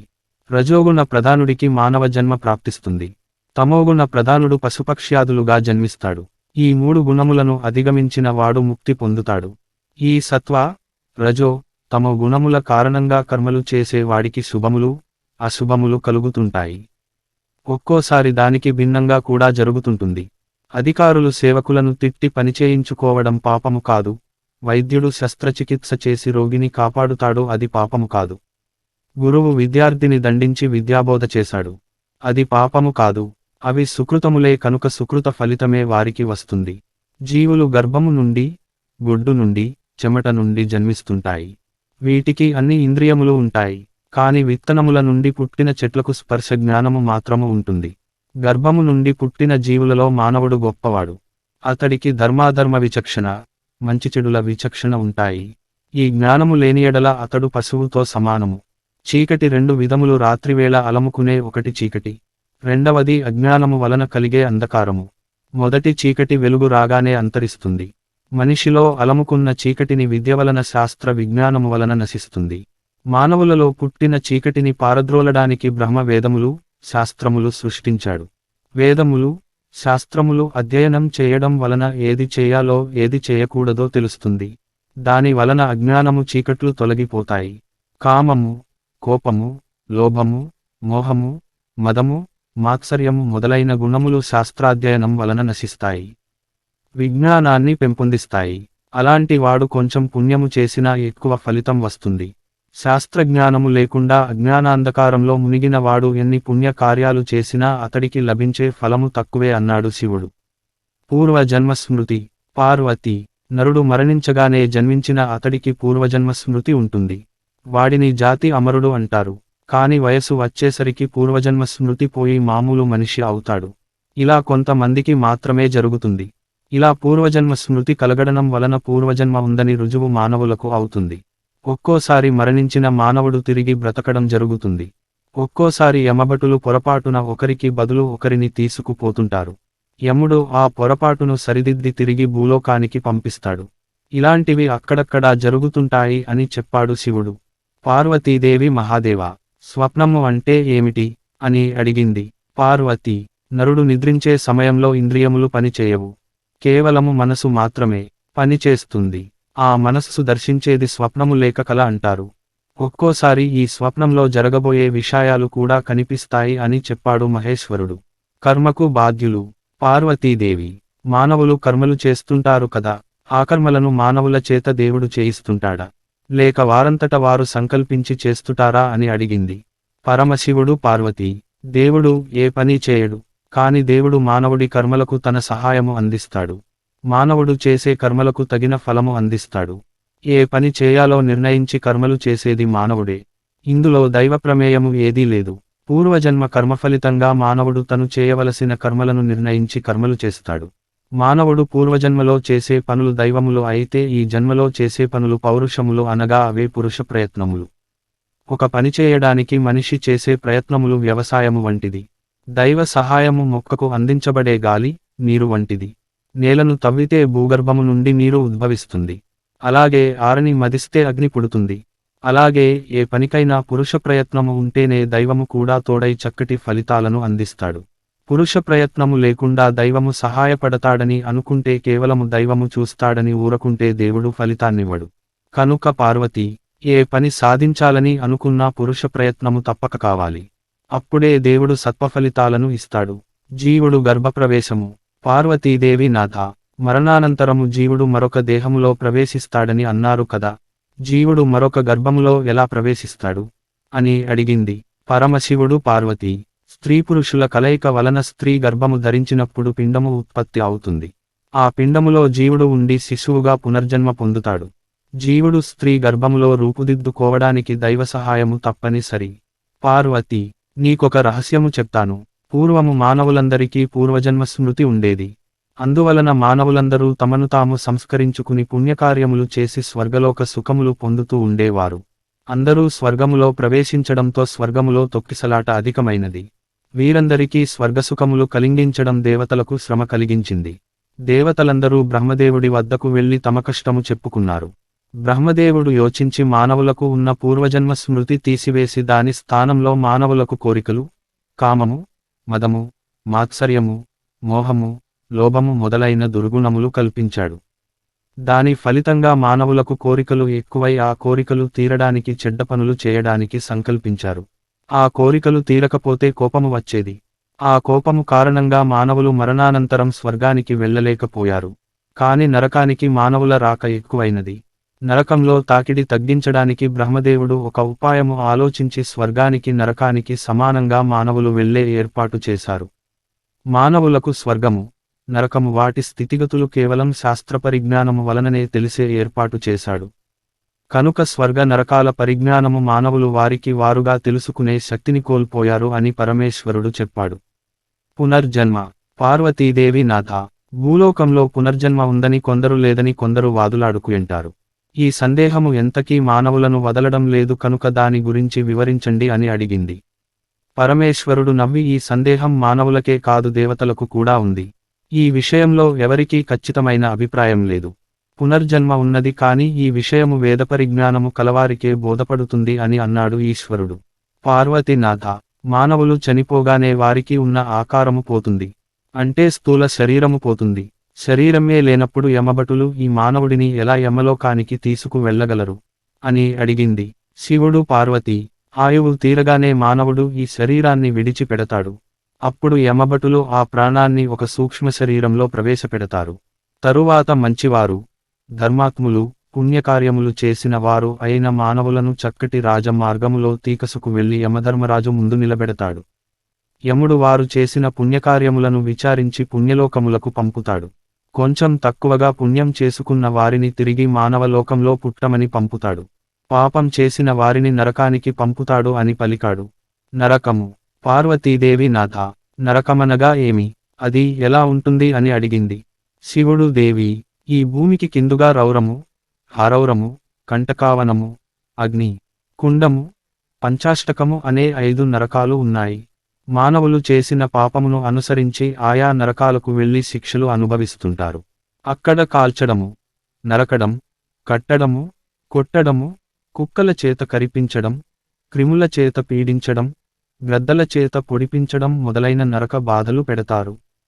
ఆ ప్రకారము పాపములు చేసిన వారు నరక బాధలు అనుభవించి పునీతులు అవుతారు. తరువాత భూలోకములో పురుగులుగా, తరువాత పక్షులుగా, తరువాత జంతువులుగా, తరువాత మానవులుగా జన్మిస్తారు అని పలికాడు. పాపములు. పార్వతీదేవి నాథ, మీరు పాపములు అని చెప్పారు కదా, అసలు పాపమంటే ఏమిటి అని అడిగింది. పరమేశ్వరుడు పార్వతీ, మానవుడు 3 విధములైన పాపములు చేస్తాడు. అవి మనస్సుతోనూ, వాక్కుతోనూ, శరీరంతో చేస్తాడు. ఇతరులకు ధనం ఉందే అని ఏడుస్తూ వాటిని అపహరించాలని అనుకోవడము, తన ఎదుటగా చెడ్డ పనులు, చేయకూడని పనులు జరుగుతుంటే చూసి ఆనందించడము, అడ్డు చెప్పకపోవడం, ధర్మకార్యములు, దైవకార్యములు చేసేవాడికి అడ్డు దగలడం, చేయనీయకుండా ఆపడం ఇవన్నీ మనసుతో చేసే పాపములు. అబద్ధాలు చెప్పడం, ఇతరులను తిట్టడం, కఠోరంగా మాట్లాడడం ఇవి వాక్కుతో చేసే పాపములు. ఇతరులను కొట్టడం, చంపడం, అక్రమంగా బంధించడం, అడ్డమైన తిండులు తినడం, మద్యం త్రాగడం, పరాయి స్త్రీలను చెరపట్టుట, అనుభవించడం ఇవి శరీరంతో చేసే పాపములు. ఈ పాపాలన్నింటికీ మద్యపానం మహాపాపము. దీని వలన ఎన్నో అనర్థాలు కలుగుతాయి. ఇలా మానవులు పాపకూపంలోకి పోతుంటారు అన్నాడు. పుణ్యములు. పార్వతీదేవి నాథ, పాపముల గురించి చెప్పారు, మరి పుణ్యకార్యముల అంటే ఏమిటి, అవి ఎలా ఉంటాయి అని అడిగింది. పరమశివుడు పార్వతీ, పుణ్యలు కూడా 3 రకాలు. ఔపరమికము, నిరుపకరణము, సోపకరణము అని 3 విధములు. ఔపకరణము. ఔపరిమికము అంటే పాపములు చేయకుండా ఉండడం, పాపకార్యములను విడిచిపెట్టుట, వాటి జోలికి పోకుండా ఉండడం. ఈ పని చేయడానికి ధనము అవసరము లేదు. మనసులో అనుకుంటే చాలు, అన్నీ సుఖాలే కలుగుతాయి. చెడ్డ పనులు చేయకుండా ఉండడం మన చేతిలో పని. అది చేయకపోతే నరకానికి పోక తప్పదు. చెడ్డ పనులను చేయడం మానిన తరువాత వేదములు, శాస్త్రములు, పురాణములు చదివి అర్థము చేసుకుని ఆచరించాలి. ఇంద్రియములను అదుపులో పెట్టుకోవాలి. దీనివలన ఈ లోకములో సుఖములు అనుభవించవచ్చు, పరలోకములో స్వర్గసుఖములను అనుభవించవచ్చు. నిరుపకరణము. నిరుపకరణము అంటే శౌచము అంటే శుభ్రముగా ఉండడం. అంటే కేవలం శుభ్రంగా ఉంటే చాలదు. మనసు కూడా నిర్మలంగా ఉంచుకోవాలి. అబద్ధాలు చెప్పకూడదు. శాంతంగా ఉండాలి. ఇంద్రియములను అదుపులో ఉంచుకోవాలి. మనసును అదుపులో ఉంచుకోవాలి. మంచి ప్రవర్తనతో మెలగాలి. శక్తి మేరకు ఉపవాసాలు చేయాలి. శక్తి కొద్ది వ్రతములు ఆచరించాలి. బ్రహ్మచర్యము పాటించాలి. దీనిని నిరుపకరణము అంటారు. మొదట చెప్పిన శౌచము బాహ్యము, అభ్యంతరము అని రెండు రకములు. బాహ్య శుచి అంటే శరీరాన్ని శుభ్రంగా ఉంచుకోవాలి. తినే ఆహారము పరిశుభ్రంగా ఉండాలి. కంటితో చూసింది, చెవులతో విన్నది బయటకు చెప్పాలి. చెప్పింది చేయాలి. అంటే ఎల్లప్పుడూ నిజమే చెప్పాలి. అభ్యంతరం అంటే మనసును ఎలాంటి వికారాలకు లోను కాకుండా నిర్మలంగా ఉంచుకోవాలి. స్నానములు. దేవి పుణ్య నదులలో స్నానము చేస్తే దేహం పవిత్రమవుతుంది. సముద్రములలో కలిసే నదులను తీర్థములు అంటారు. తీర్థములలో స్నానము చేసిన పుణ్యము వస్తుంది. ఈ నదులలో కూడా మునీశ్వరులు తమ తమ పాదములు మోపిన ప్రదేశములు పరమ పవిత్రమైనవి. అలాగే నదులు సముద్రములలో కలిసే సంగమ ప్రదేశములు పరమ పవిత్రములైనవి. ఈ పుణ్య తీర్థములలో స్నానము చేసే ముందు కాలకృత్యములు తీర్చుకోవాలి. శుభ్రంగా స్నానం చేయాలి. ఎల్లప్పుడూ దూరంగా ఉండి శ్రమతో కూడిన తీర్థయాత్ర మంచిది. దగ్గరలో ఉన్న తీర్థములలో స్నానం ఫలితం ఇవ్వదు. సోపకరణము. పార్వతీ పుణ్యములలో మూడవది సోపకరణము. ధనము, ధాన్యము సమృద్ధిగా ఉండి దానధర్మములు, పితృకార్యములు, దేవకార్యములు చేయు గృహస్థులు చేయు పుణ్యకార్యములను సోపకరణము అంటారు. గృహస్థులు తాము న్యాయంగా సంపాదించిన ధనము, ధాన్యమును వేదములు చదువుకున్న బ్రాహ్మణులకు పుణ్యతీర్థములందు దానము చేయడం వలన పుణ్యము వస్తుంది. ఈ దానములు కూడా మూడు రకములు. తన శక్తికి మించి దానధర్మములు చేయడం ఉత్తమము. తన శక్తికి తగినట్లు దానధర్మములు చేయడం మధ్యమము. తనకు శక్తి ఉండి కూడా దానికి తగినట్లు దానధర్మము చేయకపోవడం అధమం. దానములు దేవ కార్యములలో పితృకార్యములలో చేయతగినవి. తనకు ఇష్టమైన వస్తువులను బ్రాహ్మణులకు ఇవ్వడం వలన పుణ్యం వస్తుంది. కొంతమంది దానము చేసిన తరువాత అయ్యో ఇంత దానము చేశానే అని చింతించే వారు ఉంటారు. అలాగే దానము చేసిన తరువాత తాను చేసిన దానమును పొగుడుకునేవారు, పొగిడించుకునే వాళ్ళు, ప్రచారము చేసే వాళ్ళు ఉంటారు. వారికి ఆదానము చేసిన ఫలము దక్కదు. గుప్తదానము శ్రేష్టమైనది అని పరమశివుడు చెప్పాడు. దానము ఇవ్వతగిన వస్తువులు. పార్వతీదేవి నాథ, దానము ఇవ్వతగిన వస్తువుల గురించి తెలపండి అని అడిగింది. శివుడు పరమశివుడు పార్వతీ, అన్నము నీరు అన్నీ జీవులకు ప్రాణాధారము. కనుక దానము చేయతగిన వస్తువులలో నీరు ముఖ్యమైనవది. అతిథులకు అన్నము నీరు ఇచ్చి తృప్తిపరిస్తే వారికి స్వర్గలోక సుఖములు ప్రాప్తిస్తాయి. బంగారము అగ్నితో సమానము. కనుక బంగారము దానం చేయడం అగ్నిని దానము చేయడంతో సమానము. తరువాత స్థానము గోదానము చేయడము. గోవును బ్రాహ్మణులకు దానము చేసిన ఆ గోవు శరీరము మీద ఎన్ని రోమములు ఉంటాయో అన్ని సంవత్సరాలు స్వర్గలోక సుఖాలు అనుభవిస్తాడు. కపిలగోవు దానము ఇంకా పవిత్రమైనది. కపిలగోవును దానము ఇచ్చిన 21 తరాల పితరులు స్వర్గానికి వెడతారు. తరువాతది భూదానము. భూదానము చేసిన వారు ఆ భూమి ఉన్నంత కాలము స్వర్గసుఖములు అనుభవిస్తారు. భూమిలో సకల సంపదలు ఉంటాయి కనుక భూమిని దానం చేసిన సకల సంపదలను దానము చేసినట్లే. తరువాత దానము కన్యాదానము. కన్యాదానము చేస్తే యమధర్మరాజు ప్రీతి చెందుతాడు. దేవతలు హర్షిస్తారు. కన్యాదానము చేసిన వాడికి తేజస్సు, యశస్సు కలుగుతాయి. తరువాతి దానము విద్యాదానము. విద్యాదానము అర్హులకు మాత్రమే చేయాలి. అపాత్రా దానము చేయరాదు. విద్యాదానము చేసిన వారికి శాశ్వతంగా స్వర్గలోకము ప్రాప్తిస్తుంది. కొంతమందికి విద్య రాదు. అటువంటి వారు విద్యాదానము చేయలేరు. అటువంటి వారు బాగా విద్యవచ్చిన గురువులకు దక్షిణ ఇచ్చి వారి చేత విద్య చెప్పించిన ఎడల వారే స్వయంగా విద్య చెప్పించిన ఫలితం దక్కుతుంది. పార్వతీ నువ్వులు దానము చేస్తే అగ్ని అష్టోమ ఫలము, వస్త్రములను దానంగా ఇచ్చిన అన్ని పీడల నుండి విముక్తి, దాసదాసీ జనములను దానంగా ఇస్తే ఆత్మ సంతృప్తి, నదులను, జలప్రవాహాలను దాటిస్తే దుఃఖములన్నీ తొలగిపోతాయి. ప్రయాణము చేయు బాటసారులకు రహదారుల పక్కన సత్రములు కట్టి ఆశ్రయము కల్పించిన సకల శుభములు కలుగుతాయి. ఇవి దానముకు కలుగు ఫలములు అని మహేశ్వరుడు చెప్పాడు. యజ్ఞములు వాటి ఫలములు. పార్వతీదేవి నాథ, యజ్ఞములు వాటి ఫలములు చెప్పండి అని అడిగింది. పరమశివుడు పార్వతీ, యజ్ఞములు 2 విధములు. ఒకటి వైదిక యజ్ఞము, రెండవది లౌకిక యజ్ఞము. వైదిక యజ్ఞము అనగా బ్రాహ్మణ, క్షత్రియ, వైశ్యులు న్యాయంగా ధనము సంపాదించి ఆ ధనముతో దేవతలను తృప్తిపరచడానికి ఋత్విక్కులతో చేయించే యజ్ఞములు వైదిక యజ్ఞము అంటారు. దేవతలకు ఉత్సవములు, బ్రహ్మోత్సవములు, గీత, వాద్య, నృత్య ప్రదర్శనలు, ధూపదీప నైవేద్యములు, ఊరేగింపులు, రథోత్సవములు మొదలైనవి లౌకిక యజ్ఞములు అని అంటారు. ఈ రెండూ దేవతలకు ప్రీతి పాత్రములే. దాన ధర్మములు చేయడం, మంచి వ్రతాలు ఆచరించడం, ఇవన్నీ కూడా యజ్ఞములకు సాటిరావు. యజ్ఞము చేసిన వాడు లోకోత్తరుడు. అతడికి ఇవ్వడము, అతడి నుండి తీసుకొనడము అధికమైన పుణ్యము కలుగజేస్తుంది. కాని వైదిక యజ్ఞములు శ్రద్ధాభక్తితో చేయాలి, కాని మనస్సు ఎక్కడో పెట్టి చేయరాదు. అలా చేసిన యజ్ఞము చేసిన ఫలము దక్కదు. పితృయజ్ఞములు. పార్వతీదేవి నాథ, మీరు దేవయజ్ఞము గురించి చెప్పారు, పితృయజ్ఞము గురించి కూడా తెలపండి అని అడిగింది. పరమశివుడు పార్వతీ, గయ, కురుక్షేత్రము, గంగ మొదలైన పుణ్యక్షేత్రములు అధికంగా ఫలితము ఇస్తాయి. మాఘమాసము, భాద్రపదమాస బహుళపక్షము, అమావాస్య, ద్వాదశి, నవమి తిథులు, ఆ తిథులలో అపహార్ణ సమయము పితృకార్యములకు శ్రేష్టము. అపహార్ణ కాలము, దౌహిత్రుడు, నువ్వులు, పితృకార్యములకు శ్రేష్టము. పితృకార్యములకు కోపము పనికి రాదు. అతి శుభ్రంగా ఉండాలి, మనసు నిర్మలంగా ఉండాలి. పితృకార్యములలో నెయ్యి, పెసల పప్పుతో చేసిన పాయసము, పిండి వంటలు ప్రధానమైన వంటకములు.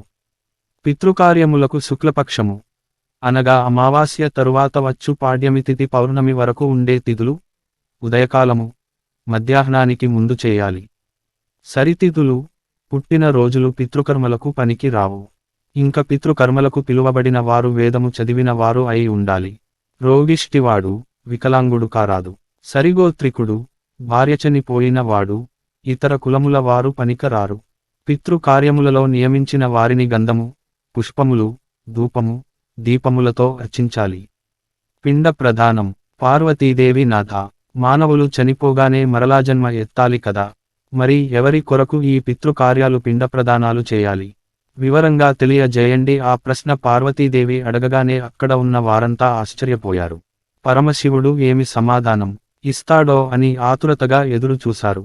పరమశివుడు, పార్వతీ, నువ్వు అడిగిన ప్రశ్న చాలా సందేహాలతో కూడుకున్నది, పరమరహస్యము కూడా. పితరులు కూడా దేవతల వంటివారే. దేవతలు ఉత్తరదిక్కున ఉంటారు. దేవతా పూజకు హవ్యము అని పితృకార్యములకు కవ్యము పేర్లు. పితృకార్యములు చేస్తే దేవతలు సంతోషించే ఆ కర్తకు ఆయుష్షు, ధనము, కీర్తి ప్రసాదిస్తారు. పితృగణములు దేవతలకు, అసురులకు, గరుడులకు, యక్షులకు మొదలగు వారికి కూడా పూజనీయులు. పార్వతీ, శ్రద్ధగా విను. కుంచెడు ధాన్యము కలవాడు ఆ కుంచెడు ధాన్యమును దానంగా ఇచ్చినా, 1,00,00,000 రూపాయలు ధనం ఉన్నవాడు ఆ 1,00,00,000 రూపాయలు దానంగా ఇచ్చినా రెండూ సమానమే. కనుక దానములు తన శక్తికి తగ్గట్టు చేయాలి, అప్పుడే ఫలితాన్ని ఇస్తాయి. ఏ దానము చేసినా మనసులో తిట్టుకోకుండా ప్రేమతో మనసారా ఇస్తే ఆ దానము సత్ఫలితాన్ని ఇస్తుంది అని చెప్పాడు ఈశ్వరుడు. ధర్మములు. పార్వతీదేవి నాథ, ధర్మము నానా విధములుగా ఉంటుంది కదా, ఆ ధర్మము యొక్క విశేషముల గురించి తెలియజేయండి అని అడిగింది. పరమశివుడు, పార్వతీ శృతులలో చెప్పిన ధర్మముల గురించి వివరిస్తాను. ధర్మములలో జాతిధర్మములని, కులధర్మములని, గుణధర్మములని, శరీరములను బట్టి కాలము బట్టి మారే ఆపద్ధర్మము అని ధర్మములు 5 విధములు. పుణ్యము లోకములు. పార్వతీదేవి నాథ, పుణ్యలోకములో భోగములు ఎలా ఉంటాయో వివరించండి అని అడిగింది. పరమశివుడు, పార్వతీ, ఆ లోకములో పుష్పములు ఆయా ఋతువులను పూస్తూ ఉంటాయి. కల్పతరువుల నుండి శరీరానికి లేపనము, సువాసనలు వెదజల్లుతుంటాయి. అక్కడ అమృతమే ఆహారము. అక్కడ దుస్తులు మలినము లేనివి, ఆభరణములు నిరుపమానంగా మెరుస్తూ ఉంటాయి. అక్కడ అందరూ పరస్పర స్నేహభావంతో మెలగుతుంటారు. అక్కడ ఉన్న వారి మనసులో మార్దవము, సుగుణములు విరాజిల్లుతుంటాయి. అక్కడ సుఖము తప్ప దుఃఖము లేదు. అక్కడ కోపము మొదలైన దుర్గుణాలకు తావులేదు. అక్కడ ఉన్న వారు రోగములు, ముసలితనము అనేది తెలియకుండా నిరంతరము ఆనందములో తేలియాడుతుంటారు అని మహేశ్వరుడు చెప్పాడు. సుగతి, దుర్గతి. పార్వతీదేవి నాథ, చనిపోయిన తరువాత వీరు సుగతికి పోవాలి, వీరు దుర్గతికి పోవాలి అని ఎవరు నిర్ణయిస్తారు అని అడిగింది. పరమశివుడు, పార్వతీ, తనతోటి వారికి కీడుతల పెట్టని వారు, ఎల్లప్పుడూ సదా ధర్మంగా బ్రతికేవారు, సజ్జనులను, గురువులను పూజించేవారు, ఎల్లప్పుడూ సత్యమునే మాట్లాడేవారు, దీనులను ఆదరించువారు, అతిథులను పూజించువారు, ఇతరుల పట్ల దయ జాలి కలిగిన వారు, వీరంతా స్వర్గమునకు పోవడానికి అర్హులు అని తెలుసుకొనవలెను అని చెప్పాడు. ఉత్తమ ధర్మము. పార్వతీదేవి, స్వామి, ధర్మాలు ఎన్నో ఉన్నాయి కదా, అందులో ఉత్తమ ధర్మము ఏది అని అడిగింది. పరమేశ్వరుడు పర్వతరాజపుత్రి. పురుషార్థములు 4: ధర్మము, అర్థము, కామము, మోక్షము. అందులో మొదటి 3 అయిన ధర్మ, అర్థ, కామముల వలన కలిగే సుఖములు అశాశ్వతములు.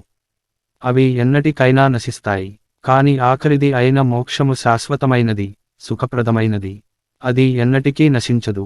కనుక మొదటి 3 పురుషార్థముల కంటే మోక్షము అత్యుత్తమమైనది. మోక్షము ఎలా పొందాలో నీకు చెప్తాను. మానవుడు గృహస్థాశ్రమము స్వీకరించిన తరువాత రుణములు అన్నీ తీర్చుకుంటాడు. అంటే దేవ రుణము, పితృరుణము, ఋషిరుణము, మనుష్య రుణము తీర్చుకుంటాడు. తరువాత వానప్రస్థముకు వెళతాడు. అక్కడ అడవులలో నివసిస్తాడు. ప్రశాంత వాతావరణంలో నిర్మలమైన మనస్సుతో మునుల నుండి సాంఖ్యమును అభ్యసిస్తాడు. సాంఖ్యమనగా 25 తత్వముల జ్ఞానము తెలుసుకొనడమే. తరువాత యోగాభ్యాసము చేస్తాడు. సాంఖ్యము యోగము రెండూ ఒక్కటే. తరువాత సుఖదుఃఖములు, రాగద్వేషములు మొదలగు ద్వంద్వములను జయిస్తాడు. తరువాత శౌచము, బ్రహ్మచర్యము, శాంతజీవనము, మితాహారము తీసుకోవడము పాటిస్తాడు. మనస్సును అంతర్ముఖం చేస్తాడు. మధ్య మధ్య వచ్చే అవాంతరములను తొలగించుకుంటూ మోక్షమార్గాన పయనిస్తాడు. ఇది మోక్షమార్గము. ఇది నిరంతర అభ్యాసము వలన మాత్రమే కలుగుతుంది. ఈ మోక్షమార్గము మానవుడిని జననమరణ చక్రము నుండి విముక్తుడిని చేస్తుంది. మానవుడు సంసారములో విముఖత చెందనంత వరకు మోక్షమార్గములో పయనించలేడు. ఈ ప్రాపంచిక విషయముల మీద మనసు విరక్తి కలిగినప్పుడే మానవుడు మోక్షమును పొందగలడు. పార్వతి, మనసులో ఉన్న చింతలన్నీ వదిలి పెడితే కాని అందరి అందు సమత్వము, సమభావన కలిగితే కాని తృష్ణ, ఆశ, లోభత్వము విడిచి పెడితే కాని పైన చెప్పిన విరక్తి కలుగదు. వాటి స్వభావము వివరిస్తాను. ధనము ఉన్నా పోయినా, దగ్గర బంధువులు చనిపోయినా దాని గురించి విచారించడం మానుకోవాలి. పోయిన ధనము గురించి, చనిపోయిన బంధువుల గురించి దుఃఖించడం వలన దుఃఖము పెరుగుతుందే కాని తరగదు. కనుక దుఃఖించడం అనవసరము. ఎందుకంటే సుఖము, దుఃఖము ఒకదాని వెంట వస్తూ పోతుంటాయి. స్వర్గలోకాధిపతి దేవేంద్రుడికి కూడా సుఖము దుఃఖము ఒకటి వెంట ఒకటి వచ్చాయి. ఈ ప్రపంచంలో మన కంటికి కనిపించే ప్రతి ప్రాణి ప్రతి వస్తువు పరిణామం చెందడం కానీ నాశనం కావడం కాని తథ్యము. ఈ సత్యము తెలిస్తే దుఃఖము కలుగదు. కనుక నాశనం అయ్యే వాటి గురించి చింతించడం అవివేకము. ఇతరుల నుండి ధనమును వస్తువును స్వీకరించే వాడు పట్టు పురుగు తన దారములతో తనను ఎలా బంధించుకుంటుందో అలా తనను తాను బంధించుకుంటాడు. పార్వతి, మానవుడికి ధనము సంపాదించడం, సంపాదించిన ధనం కాపాడడం, ఆ ధనమును ఖర్చు చేయడం, ఆ ధనము పోతే దాని కొరకు దుఃఖించడం ప్రధాన వ్యాపకాలు. కనుక ధనము అన్ని దుఃఖములకు మూలకారణము. ధనము లేకపోతే దుఃఖము ఉండదు. ఆశ, ధనము తరువాత ఆశ మానవుడిని నాశనం చేస్తుంది. ఆశను మించిన దుఃఖము మరొకటి లేదు. ఆశను వదిలితే కలిగే సుఖము దేనికి సమానము కాదు. ఆశ అనేది మనిషితో పాటు పుడుతుంది. మనిషి చచ్చేదాకా అతడిలో ఉన్న ఆశ చావదు. కనుక ఆశ ప్రాణాలను తీయకలిగిన ప్రాణాంతక వ్యాధి. కోరికలు అనేవి ఒకటి వెంట ఒకటి పుడుతూ ఉంటాయి. కోరికలు అనుభవిస్తే తీరేవి కాదు. అగ్నిలో నెయ్యి వేస్తే అగ్ని ఆరిపోతుందా? అలాగే అనుభవించే కొద్దీ కొత్త కొత్త కోరికలు పుట్టుకు వస్తుంటాయి. కోరికలను ఆశను అదుపులో పెట్టుకుంటే అంతులేని సుఖం కలుగుతుంది. మానవుడు ఇంద్రియములను నిగ్రహించుకోవాలి. ఇంద్రియములను వాటి ఇష్టము వచ్చినట్లు పోనిస్తే అవి చేయకూడని పనులు చేసి దుఃఖము కలిగిస్తాయి. అలా కాకుండా కోరికలను నిరోధిస్తే మానవునికి సుఖము కలుగుతుంది. మరణం తరువాత సద్గతులు కలుగుతాయి. ఎప్పుడూ ధనము సంపాదించడంలోనూ ఇంద్రియ సుఖములు అనుభవించడంలోనూ మునిగి తేలే వాడిని మృత్యువు ఒక్కసారిగా మీదపడి అడవిలో పెద్ద పులి మేక మీద పడి కబళించినట్లు కబళిస్తుంది. మానవుడు సంపాదించిన ధనము, అతడు చేసిన ధర్మములు, యజ్ఞములు, యాగములు అతడిని మృత్యువు నుండి కాపాడలేవు. పుట్టినవాడు చావక తప్పదు. కేవలం మోక్షసాధనతోనే ఈ జనమరణ చక్రము నుండి విముక్తి పొందగలడు. మానవుడి జీవితంలో ఒక్కొక్క రోజు, ఒక్కొక్క నెల, ఒక్కొక్క సంవత్సరం గడిచే కొద్దీ అతడి ఆయువు క్షీణిస్తుంది. అతడు మృత్యువుకు దగ్గర అవుతుంటాడు. కనుక రేపటి పని ఈ రోజు, తరువాత చెప్పిన పని ఇప్పుడే చేయాలి. కాలయాపన, అలసత్వము, సోమరితనము పనికి రాదు. కాలముకు వశుడైన మానవుడికి ఏమరిపాటు సహజము. కాలం గడిచే కొద్దీ ఆయుష్షు తరిగిపోతుందని గ్రహించిన నాడు ఈ సంసారం మీద విరక్తి కలుగుతుంది. ఆ విరక్తి మార్గము ముక్తికి సోపానము. పార్వతీ, ప్రాపంచిక సుఖముల మీద కోరిక ఆశ లేకపోతే అతడు మనస్సును జయించగలడు. దాని వలన ముక్తి లభించి జరామరణ చక్రము నుండి విముక్తి పొందగలడు. సాంఖ్యము. పార్వతి, ఇప్పుడు నీకు సాంఖ్యము గురించి చెప్తాను. ఈ సాంఖ్యయోగము సంసారము అనే జబ్బుకు మంచి మందు. సాంఖ్య యోగులు జ్ఞాన సముపార్జనతో ముక్తి చెందుతారు. కాని ఈ శరీరముతో తపస్సు చేయడా, శరీరాన్ని శుష్కించచేయడం వృధా ప్రయాస. కేవలం జ్ఞానము వలనే మోక్షం పొందగలము. ఈ ప్రకృతికి అవ్యక్తము అనే పేరు కూడా ఉంది. ఈ ప్రకృతిలో నుండి మహత్తత్వము, అహంకారము, మనస్సు, ఇంద్రియములు, పంచభూతములు, వాటి గుణములు ఆవిర్భవించాయి. ఇవి అన్నీ కలిపి 24. 25వ తత్వము ఆత్మ. ఈ ఆత్మ సత్వ, రజోతమో గుణముతో ప్రభావితం అవుతుంది. వీటి ఆధారంతో ప్రకృతిలో సృష్టి జరుగుతుంది. అవ్యక్తమైన ప్రకృతి ఏక అణువు, అనగా అణువు ఒక్కటే అవిచ్ఛిన్నము, కంటికి కనపడదు. ఇదే సృష్టికి ప్రధానము. త్రిగుణములు, సౌఖ్యము, తృప్తి, ప్రకాశము సత్వగుణ లక్షణములు, సుఖదుఃఖాలు, రాగద్వేషములు మొదలగు ద్వంద్వములు రజోగుణ లక్షణములు, అజ్ఞానము, భయము, అంతా తనకు తెలుసు అనే భ్రాంతి, విపరీతమైన జ్ఞానము కలిగి ఉండడం, ఏ పని చేయకపోవడం, అలసత్వము ఇవి తమోగుణ లక్షణములు. సత్వగుణము ప్రధానంగా కలవాడికి ధైర్యము, విజ్ఞానము, శ్రద్ధ, దేని మీద మోహము లేకపోవడము, ఇతరుల పట్ల దయ, ఎప్పుడూ సంతోషంగా ఉండడం అనేవి ప్రధాన గుణములు. ఈ గుణములు లేకపోతే సత్వగుణము కూడా నశించిపోతుంది. కోపము, లోభము, కామము, ద్రోహచింతన, దుఃఖము ఇవి రజోగుణ గుణములు. ఈ గుణములు విడిచిపెడితే రజోగుణము నశించిపోతుంది. ఎల్లప్పుడూ ప్రతిదానికి సంశయించడము, విషాదము, జడత్వము ఇవి తమోగుణ లక్షణములు. ఈ గుణములు తగ్గించుకుంటే తమోగుణము నశించిపోతుంది. ఈ 3 గుణాలు ప్రతి మనిషిలోనూ హెచ్చుతగ్గులుగా ఉంటాయి. ఒక్కటి ఎక్కువైతే మిగిలినవి తగ్గుముఖం పడతాయి. 2 ఎక్కువగా ఉంటే మిగిలినది తగ్గుముఖం పడుతుంది. సత్వగుణము ఎక్కువగా ఉన్నప్పుడు మనిషి తేజస్సుతో ప్రకాశిస్తుంటాడు, సదా సంతోషంగా ఉంటాడు. రజోగుణము ఎక్కువగా ఉన్న మనిషి ఎప్పుడూ కోపంగా ఉంటాడు, సదా దుఃఖిస్తుంటాడు. తమోగుణము అధికంగా ఉంటే కామము, కోరికలు, సకలము అన్నీ తనకు కావాలని అనుకుని అవి దక్కకపోతే జితేంద్రియుడు అవుతాడు.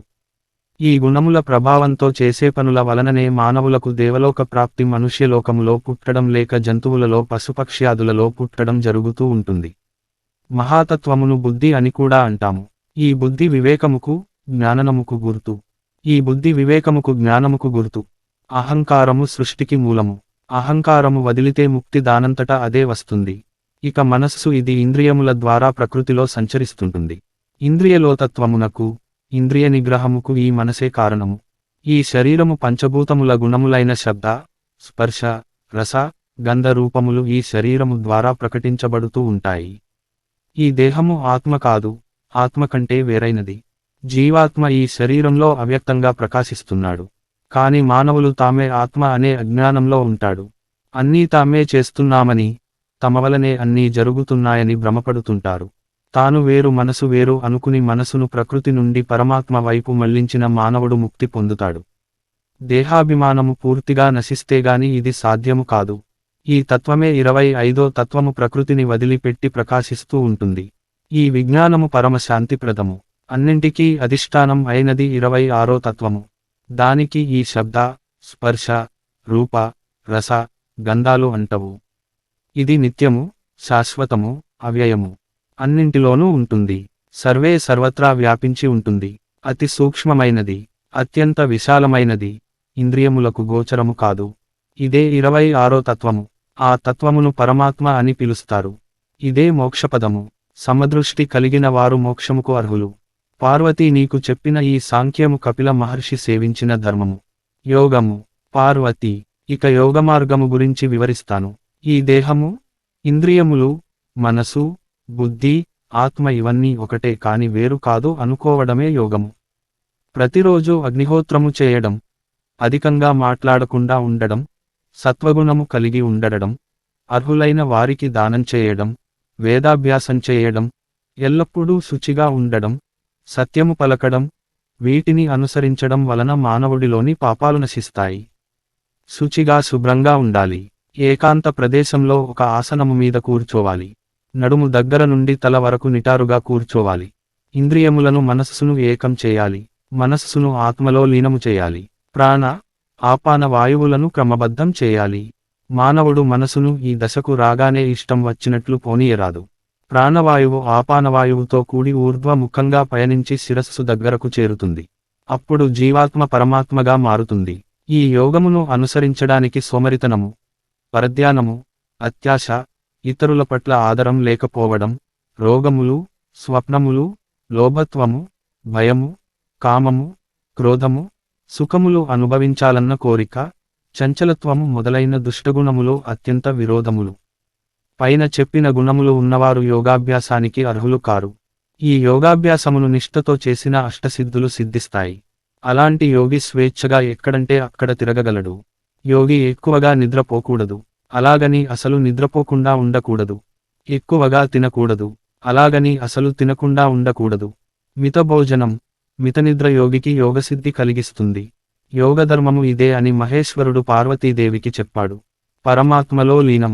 పార్వతీదేవి మీ దయ వలన సాంఖ్యము, యోగము గురించి తెలుసుకున్నాను. భక్తులు పరమాత్మలో లీనం కావడానికి ఎటువంటి పరిచర్యలు చేయాలి అని అడిగింది.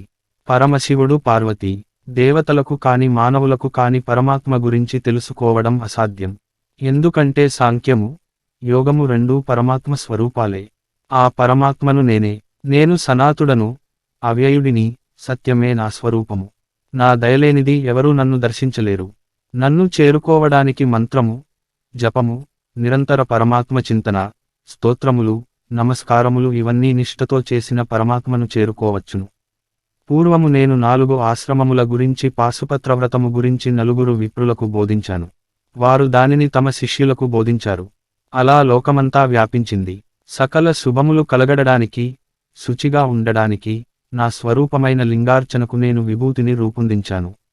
యోగులు ఆ విభూతిని శరీరము అంతా అలముకొని, కపాలము చేత బూని, తలగోరిగించుకుని, భిక్షాటన చేస్తూ, మనోనిగ్రహంతో మెలగుతూ, నా మీదనే మనసు నిలిపి, ఇతర కోరికల మీదకు మనసు పోనీయక పరమానందకరమైన అనుభూతిని అనుభవిస్తారు. కేవలం ఈ ప్రకారం సంగమును విడిచిన యోగులు నా సాయుధ్యమును పొందగలరు. నిరాకారంగా నిస్సంగంగా నన్ను పూజించుట కొరకు నేను 3 లోకములలో ఏ ఆకారము లేని శివలింగాలను స్థాపించాను. ఆ లింగములను నా స్వరూపంగా పూజిస్తే నేను వారికి ప్రసన్నుడను అవుతాను. ఆ లింగములను ఎవరికి ఎలా తోచినట్లు అలా పూజ చేయవచ్చు. వారి వారి శక్తిని అనుసరించి పూజించవచ్చు. పాలతో, నేతితో, నీటితో ఆ లింగములను అభిషేకించవచ్చు. నాకు మారుగా ఆ లింగములను గంధము, పుష్పములు, ధూపము, దీపము, నైవేద్యము శక్తికి తగిన విధంగా ఆరాధించవచ్చు. ఆ లింగములను పూజించిన నన్ను పూజించినట్లే. స్త్రీ ధర్మము. పరమశివుడు పార్వతీ నా గురించి నేను చెప్తాను కదా, మరి స్త్రీధర్మము గురించి నీ నుంచి తెలుసుకోవాలని అనుకుంటున్నాను. చెప్పవా అని అడిగాడు. ఆ మాటలకు పార్వతీదేవి సిగ్గుపడి అయ్యో, నేను మీకు చెప్పగలదాననా? మీరు సర్వజ్ఞులు, మీకు తెలియనిది లేదు. కాని నన్ను కోరారు కనుక నేను చెప్పకుండా ఉండడం భావ్యము కాదు. అందుకని నాకు తెలిసినంత వరకు స్త్రీ ధర్మము గురించి చెప్తాను. కాని నేను ముందు నన్ను ఎన్నడూ విడువకుండా సేవించే నదులతో సంప్రదించి తరువాత మనవి చేస్తాను అని చెప్పి గంగా, యమున, గోదావరి, కౌశికి, కావేరి, కృష్ణవేణి, పెన్న, నర్మద, బాహుద, రేవ, తమస మొదలైన నదులను మనసులో తలచుకుంది. వారు స్త్రీ స్వరూపములతో పార్వతి ముందు నిలిచారు. వారికి పరమేశ్వరుడు తనను స్త్రీ ధర్మము గురించి అడిగాడని తనకు ఎలా చెప్పాలో తెలియక మిమ్ము పిలిచానని తెలిపింది. వారు పార్వతీ నీకంటే ఎక్కువగా మాకు ఏమి తెలుసు? నీకు తెలిసినంత వరకు స్త్రీ ధర్మము గురించి నీ భర్తకు చెప్పి ఆయనను సంతోషపెట్టు. మేము కూడా నీ నోటి నుండి వచ్చు అమృతధారలను వినడానికి కుతూహలంగా ఉన్నాము అన్నారు. అప్పుడు పార్వతీదేవి మహేశ్వరుడి మీద చూపు నిలిపి ఓ దేవా, నీ అనుగ్రహంతో నాకు అబ్బిన తెలివితో మీ అందరికీ స్త్రీ ధర్మము గురించి చెబుతున్నాను. స్త్రీ వివాహపూర్వము కన్య అని పిలువబడుతుంది. తల్లి తండ్రులు కాని, పినతండ్రి కాని, మేనమామలు కాని, అన్నదమ్ములు కాని వీరిలో ఎవరైనా కన్యకు తగిన వరుడితో వివాహము జరిపించడానికి అర్హులు. స్త్రీ వివాహానంతరం భర్తకు ఆమె మీద సర్వహక్కులు సంక్రమిస్తాయి. భర్తయే భార్యకు ప్రభువు, దైవము. భర్తతో కూడి భార్య ఆయన అనుమతితో దేవతా పూజలు, పితృతర్పణములు, అతిథి పూజలు ఆచరించాలి. ఎల్లప్పుడూ భర్త హితము కోరాలి. ఇటువంటి పతివ్రత ఈ లోకములోనే కాదు పరలోకములో కూడా సుఖములు అనుభవిస్తుంది. బ్రాహ్మణుడి భార్యలు. పార్వతీదేవి స్త్రీ ధర్మముల గురించి ఇంకా చెప్తూ ఈ సందర్భంలో ఒక కథ చెప్తాను వినండి అని ఇలా చెప్పసాగింది. ఒక బ్రాహ్మణుడికి 2 భార్యలు. మొదటి భార్య సదా అతడి క్షేమము కోరుతూ ఆయన చెప్పినా చెప్పకపోయినా దేవతా పూజలు, పితృతర్పణలు, అతిథి పూజలు చేస్తూ ఉండేది. రెండవ భార్య భర్తను అనుసరిస్తూ ప్రతి పని ఆయన అనుమతితో చేస్తుడేది. ఆ భర్త, ఇద్దరు భార్యలు ఒకేసారి మరణించారు. భర్త రెండవ భార్య భర్తను అనుసరిస్తూ స్వర్గానికి పోయారు. భర్త అనుమతి తీసుకోకుండా దేవతా కార్యములు చేసిన రెండవ భార్యను యముడు స్వర్గలోకముకు పోవడానికి అనుమతి ఇవ్వలేదు. యముడు ఆమెతో నీవు నీ భర్త అనుమతి లేకుండా పూజలు చేసినందువలన నీకు స్వర్గలోకార్హత లేదు. కనుక నిన్ను తిరిగి నీ శరీరంలో ప్రవేశపెడతాను అని శాసించాడు. ఆమె విలపిస్తూ తనను కాపాడమని యమధర్మరాజును వేడుకుంది. ఆమె మాటలకు కరిగిపోయిన యమధర్మరాజు, ఓ వనిత, భర్త అనుమతి లేకుండా పుణ్యకార్యము చేయడం తగదు. మరు జన్మలోనైనా భర్త అనుమతితో పుణ్యకార్యములు చేయి అన్నాడు. పార్వతీదేవి ఇంకా స్త్రీధర్మము గురించి చెప్తూ ఇలా అన్నది: భర్తకు ఇష్టం అయిన వంట వండి పెట్టాలి. ఆయన కోరినప్పుడు ఆయనకు సుఖాన్ని అందించాలి. భార్య భర్త మాటకు ఎదురు చెప్పకూడదు. అతడి ఇష్టానికి వ్యతిరేకంగా ప్రవర్తించకూడదు. పొరపాటున భర్త తాను చేయవలసిన కార్యములను మరచిపోతే ఆయనకు గుర్తు చేయాలి. తనకు మరొక సవతి ఉన్నచో ఆమెతో సఖ్యతతో మెలగాలి. భర్త తన వద్ద ఏదైనా వస్తువు దాచిన దానిని భద్రంగా దాచి అతడు అడిగినప్పుడు అందచేయాలి. భర్త తనకు ఏది ఇచ్చినా దానిని సంతోషంగా స్వీకరించాలి. భర్త ధనవంతుడినా, అందగాడైనా, కురూపి అయినా, తెలివి కలవాడైనా, ఆరోగ్యవంతుడైనా, అనారోగ్యంతో బాధపడుతున్నా భర్తను భార్య గౌరవించాలి. ప్రేమతో ఆదరించాలి. వయసు వచ్చిన కుమారుడితోనైనా స్త్రీ ఒంటరిగా ఉన్నప్పుడు ఒకే శయ్య మీద కూర్చోకూడదు. పశుపక్ష్యాదులకు ఆహారం పెట్టడం, యాచకులకు అన్నదానం చేయడం, దేవతలకు పితృదేవతలకు పూజ చేయడం, ఆ పనులన్నీ భర్త క్షేమం కోరి భార్య చేయడం భార్య కర్తవ్యం. పరమేశ్వర, స్త్రీలందరూ ధర్మపరులు కారు కదా. అధర్మపరులు అయిన స్త్రీలను రాక్షసి అంటారు. అటువంటి స్త్రీలు పరపుషులను కోరుకుంటారు. అటువంటి స్త్రీలు అసురవంశంలో జన్మించిన వారు. అటువంటి స్త్రీలకు మనసు నిలకడ ఉండదు. ఎప్పుడూ సుఖవాంఛల మీద కోరిక కలిగి ఉంటారు. క్రూరమైన పనులు చేయడంలో ఆసక్తి కలిగి ఉంటాడు. అటువంటి స్త్రీ ధనమును విచ్చలవిడిగా ఖర్చు పెడుతుంది. ఆమెకు కోపము ఎక్కువ. భర్తయందు, పిల్లల అందు ప్రేమ ఉండదు. ఇంటి పనులు చేయదు. నిర్లక్ష్యము ఎక్కువ. ఎప్పుడూ అబద్ధాలు చాడీలు చెప్తుంటుంది. ఎప్పుడూ నిద్రపోవడానికి అలవాటు పడుతుంది. వీరి వలన భర్త వంశం మొత్తము నరకానికి పోతుంది. అటువంటి స్త్రీలు కూడా తమ తప్పు తెలుసుకుని భర్తకు అనుకూలంగా ప్రవర్తిస్తే వారు కూడా భర్తతో స్వర్గానికి పోగలరు. అలా కాకుండా జీవితమంతా భర్తను నానా హింసలు పెట్టినా, భర్త చనిపోయిన తరువాత ఆయనతో సహగమనము చేసిన భార్య భర్తతో పుణ్యలోకాలకు పోతుంది. ఇందులో ఒక ధర్మసూక్ష్మము ఉంది. స్త్రీలు సంతానవంతులు అయినప్పుడు చనిపోయిన భర్తతో సహగమనము చేయకూడదు. అది అధర్మము అని పార్వతీదేవి పరమేశ్వరుడికి స్త్రీల ధర్మము గురించి వివరించింది అని నారదుడు శ్రీకృష్ణుడికి వివరించాడు. పరమపదము. ధర్మరాజు పితామహ, మీరు చెప్పిన శివపార్వతీ సంవాదము విన్నాను. నా జన్మధన్యం అయింది. పితామహ, మరొక సందేహము. పరమపదము అంటారు కదా, అది ఎలా సిద్ధిస్తుంది తెలపండి అని అడిగాడు. భీష్ముడు ధర్మనందన, నిరంతర నారాయణ ధ్యానము. నిరంతరము నారాయణుడిని పూజించడం, స్తుతించడం, నారాయణుడి కథలు వినడం మానవులకు మేలు చేస్తుంది. విఘ్నులను సేవించడం వలన పరమపదము పొందడానికి అర్హత కలుగుతుంది. ఈ సందర్భంలో నీకు ఒక కథ చెప్తాను. పూర్వము ఒక రాక్షసుడు ఒక విద్వాంసుడిని రాజభటులు శిక్షించడం చూసిన ఒక వేశ్య, రాజభటులారా, ఈయన మావాడు తెలిసినవాడు, ఇతడిని ఎందుకు దండిస్తున్నాడు అని చెప్పి విద్వాంసుడిని వారి బారి నుండి విడిపించింది. మరుజన్మలో ఆ వేశ్య బ్రాహ్మణ వనితగా జన్మించింది. కనుక విద్వాంసులను గౌరవించడం వలన మనకు ఉత్తమ జన్మ లభిస్తుంది అని భీష్ముడు చెప్పాడు. మానవుడు శాంతి. ధర్మరాజు పితామహ, మానవులు దరిద్రము, వ్యాధులు, దుఃఖము వీటితో బాధపడుతుంటారు కదా. ఆ సమయంలో వారికి శాంతి చేకూర్చే మార్గము ఏది అని అడిగాడు. భీష్ముడు, ధర్మనందన, నీవు చెప్పిన దుఃఖములతో బాధలు పడుతున్న వారు భక్తితో, శ్రద్ధతో బ్రహ్మ, విష్ణు, మహేశ్వరులను, వినాయకుడిని, కుమారస్వామిని, అగ్నిదేవుని, వాయుదేవుడిని, సూర్యచంద్రులను, దేవేంద్రులను, వరుణ భగవానుడిని, యమధర్మరాజును, కుబేరుడిని, కామధేనువును, సప్తసముద్రాలను, గంగయమున మొదలైన మహానదులను, మరుత్తులను, అశ్వినీదేవతలను, వసువులను, రుద్రులను, దేవతలను, పితృదేవతలను, వాలకిల్యాది సిద్ధులను, వేదవ్యాస, వాల్మీకి, నారద, అగస్త్య, గౌతమ, కశ్యప, అత్రి, కణ్వ మొదలైన మహామునులను, రంభ, ఊర్వశి మొదలైన అప్సరసలను, ధర్మము, తపస్సు, సత్యము మొదలైన వాటిని రాత్రింపగళ్లను, నక్షత్రములను, గ్రహములను, అశ్విని మొదలైన నక్షత్రాల సముదాయాలను, మాసములు, ఋతువులు, సంవత్సరములు, వైనతేయులు, సర్పరాజములను, కాశీ, గయ మొదలైన పుణ్యక్షేత్రములను, నైమిషారణ్య, దండకారణ్యము మొదలైన అరణ్యములను, మేరుపర్వతము, హిమవత్పర్వతము, కైలాస పర్వతము మొదలైన పర్వతములను, 4 దిశల ఉన్న భూమిని, ఆకాశమును, రావి మొదలైన వృక్షరాజములను, బ్రాహ్మణులను, చక్రవర్తులను, తనను పాలించే రాజును మనసారా ధ్యానించాలి, నమస్కరించాలి.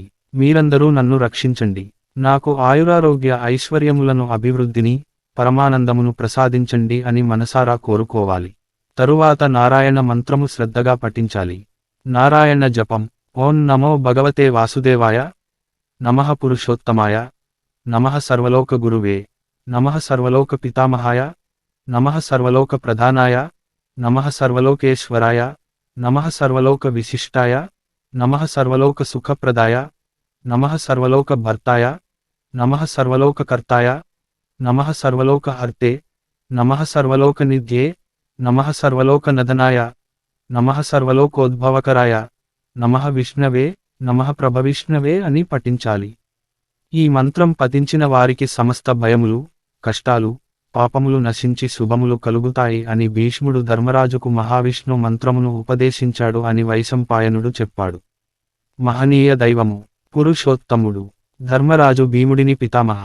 సమస్త లోకములలో మహనీయ దైవము ఎవరు? ఏ దేవుని నామాలను మానవులు పారాయణ చేయాలి? ఎవరిని సేవించిన మానవులు పాపముల నుండి విముక్తి పొంది సకల శుభములు పొందగలరు? ఏ జపము ఉత్తమమైన జపము? ఏ జపము చేసిన మానవులు జననమరణ చక్రము నుండి విముక్తి పొందగలరు? దయతో వివరించండి అని అడిగాడు. భీష్ముడు ధర్మనందన, అఖిల జగములకు ప్రభువు అనంతుడు, అతడిని పురుషోత్తముడు అని అంటారు. ఆ పురుషోత్తముడిని మానవులు 1000 నామములతో స్తుతిస్తారు. ఎవరైతే ఆ దేవదేవుని 1000 నామాలతో దృఢమైన భక్తితో ఎనలేని విశ్వాసంతో అర్చిస్తారో వారిని ఆ దేవదేవుడు ఆద్యంతములు లేనివాడు, సకలలోకములతో కీర్తించబడువాడు, సర్వలోక పూజితుడు, సర్వలోకుల కోరికలను తీర్చువాడు, సర్వలోక నాయకుడు, సకల జగములకు పూజనీయుడు, సర్వజగములను సృష్టించినవాడు, సర్వలోకనాథుడు, వారి పాపములను పోగొట్టి సకల శుభములను కలుగజేస్తాడు. ఆ పురుషోత్తమ స్తుతి ధర్మములలోకెల్లా ఉత్తమ ధర్మము. ఆ పురుషోత్తముడిని పూజించడము నాకు అత్యంత ప్రియము. ఆ పురుషోత్తముడు పరమపదము, అతడే పరబ్రహ్మము, మంగళప్రదుడు, సకల మంగళములు కలుగచేయువాడు, సకల భూతకోటికి మూలపురుషుడు, పరమపవిత్రుడు, పరమతేజస్వరూపుడు. యుగాంతంలో సమస్తలోకములు అతడిలో లీనం అవుతాయి. తిరిగి యుగారంభంలో అతడి నుండే సకలలోకములు, సకల జీవులు ఉద్భవిస్తాయి. అతడే మహావిష్ణువు. అతడిని 1000 నామములతో పూజించిన వారికి సకల భయములు, పాపములు తొలగి శుభములు కలుగకలవో అని భీష్ముడు ధర్మరాజుకు చెప్పాడు. ఆ తరువాత భీష్ముడు ధర్మరాజుకు విష్ణు సహస్రనామ ఉపదేశం చేసి, ధర్మనందన, ఈ విష్ణు సహస్రనామార్చన చేసిన మానవులు పొందని శుభములు ముల్లోకలలో ఏది లేదు. ఈ నామార్చన చేసిన విప్రుడు వేదవేదాంత విద్యలను, క్షత్రియుడు సకల విజయాలను, వైశ్యుడు సమస్త సంపదలను, శూద్రుడు సక సుఖములను పొందుతారు. ఈ నామార్చన చేసిన మానవుడు ధర్మార్థ కామ మోక్షములలో ఏది కోరిన దానిని పొందగలడు. ఈ సహస్రనామములను భక్తితో పఠించిన వారికి వంశాభివృద్ధి, సొంపు, ఐశ్వర్యము, కీర్తి, పెంపు కలిగి వర్ధిల్లగలడు. ఈ సహస్రనామార్చన జనులలో భయమును పోగొట్టి వీర్యము, తేజస్సు, కంతి, బలము, రూపము కలుగుతాయి. ఈ నామార్చన సకల రోగములను పోగొట్టి సంపూర్ణ ఆరోగ్యములను కలిగిస్తుంది. శ్రద్ధగా ప్రతిరోజు సహస్రనామములతో విష్ణువును అర్చించే వారికి జననమరణ రోగరాహిత్యమైన పరమపద ప్రాప్తి కలుగుతుంది. విష్ణు భక్తులకు దుర్మార్గము, మదము, మాత్సర్యము, లుబ్ధత్వము వంటి దుర్గణములు దరిచేరవు. ఆ పురుషోత్తముడిని భూమి, ఆకాశము, సూర్యుడు, చంద్రుడు, సముద్రములు, నదీనదములు, యక్షులు, గంధర్వులు, కిన్నెరలు, కింపురుషులు, ఉరగములు, పన్నగములు, సకల చరాచరములు ఆ విష్ణువును అనుసరిస్తుంటాయి. మానవునిలోని బుద్ధి, ధృతి, మనసు, తేజము అన్నీ విష్ణుమయమే. వేదవేదాంగములు సకల శాస్త్రములలో ఉన్న ధర్మములన్నీ విష్ణు స్వరూపమే. సాంఖ్యము, యోగము, తంత్రము, శిల్పము, సమస్త కర్మలు, వేదములు, శాస్త్రములు అన్నీ విష్ణురూపమే. ఈ లోకములలో మహద్భూతము విష్ణువే, సమస్త భూతములకు ఆత్మ విష్ణువే. విష్ణువు సర్వవ్యాపి, సకల శుభములను కలిగించి పరమపదమును కలిగించే ఈ సహస్రనామార్చన చేసిన మానవుడు ధన్యుడు. కనుక ధర్మనందనా నీవు కూడా విష్ణు సహస్రనామార్చన చేసి ఐశ్వర్యములను పొంది బంధుమిత్రులతో సుఖములు అనుభవించు అని భీష్ముడు ధర్మరాజుకు చెప్పాడు. పూజార్హులు. భీష్ముడు ఉపదేశించిన విష్ణు సహస్రనామ మహిమ విన్న తరువాత ధర్మరాజు మహదానందం పొందాడు. అయినా ధర్మరాజుకు సందేహాలు ఇంకా మిగిలి ఉన్నాయి.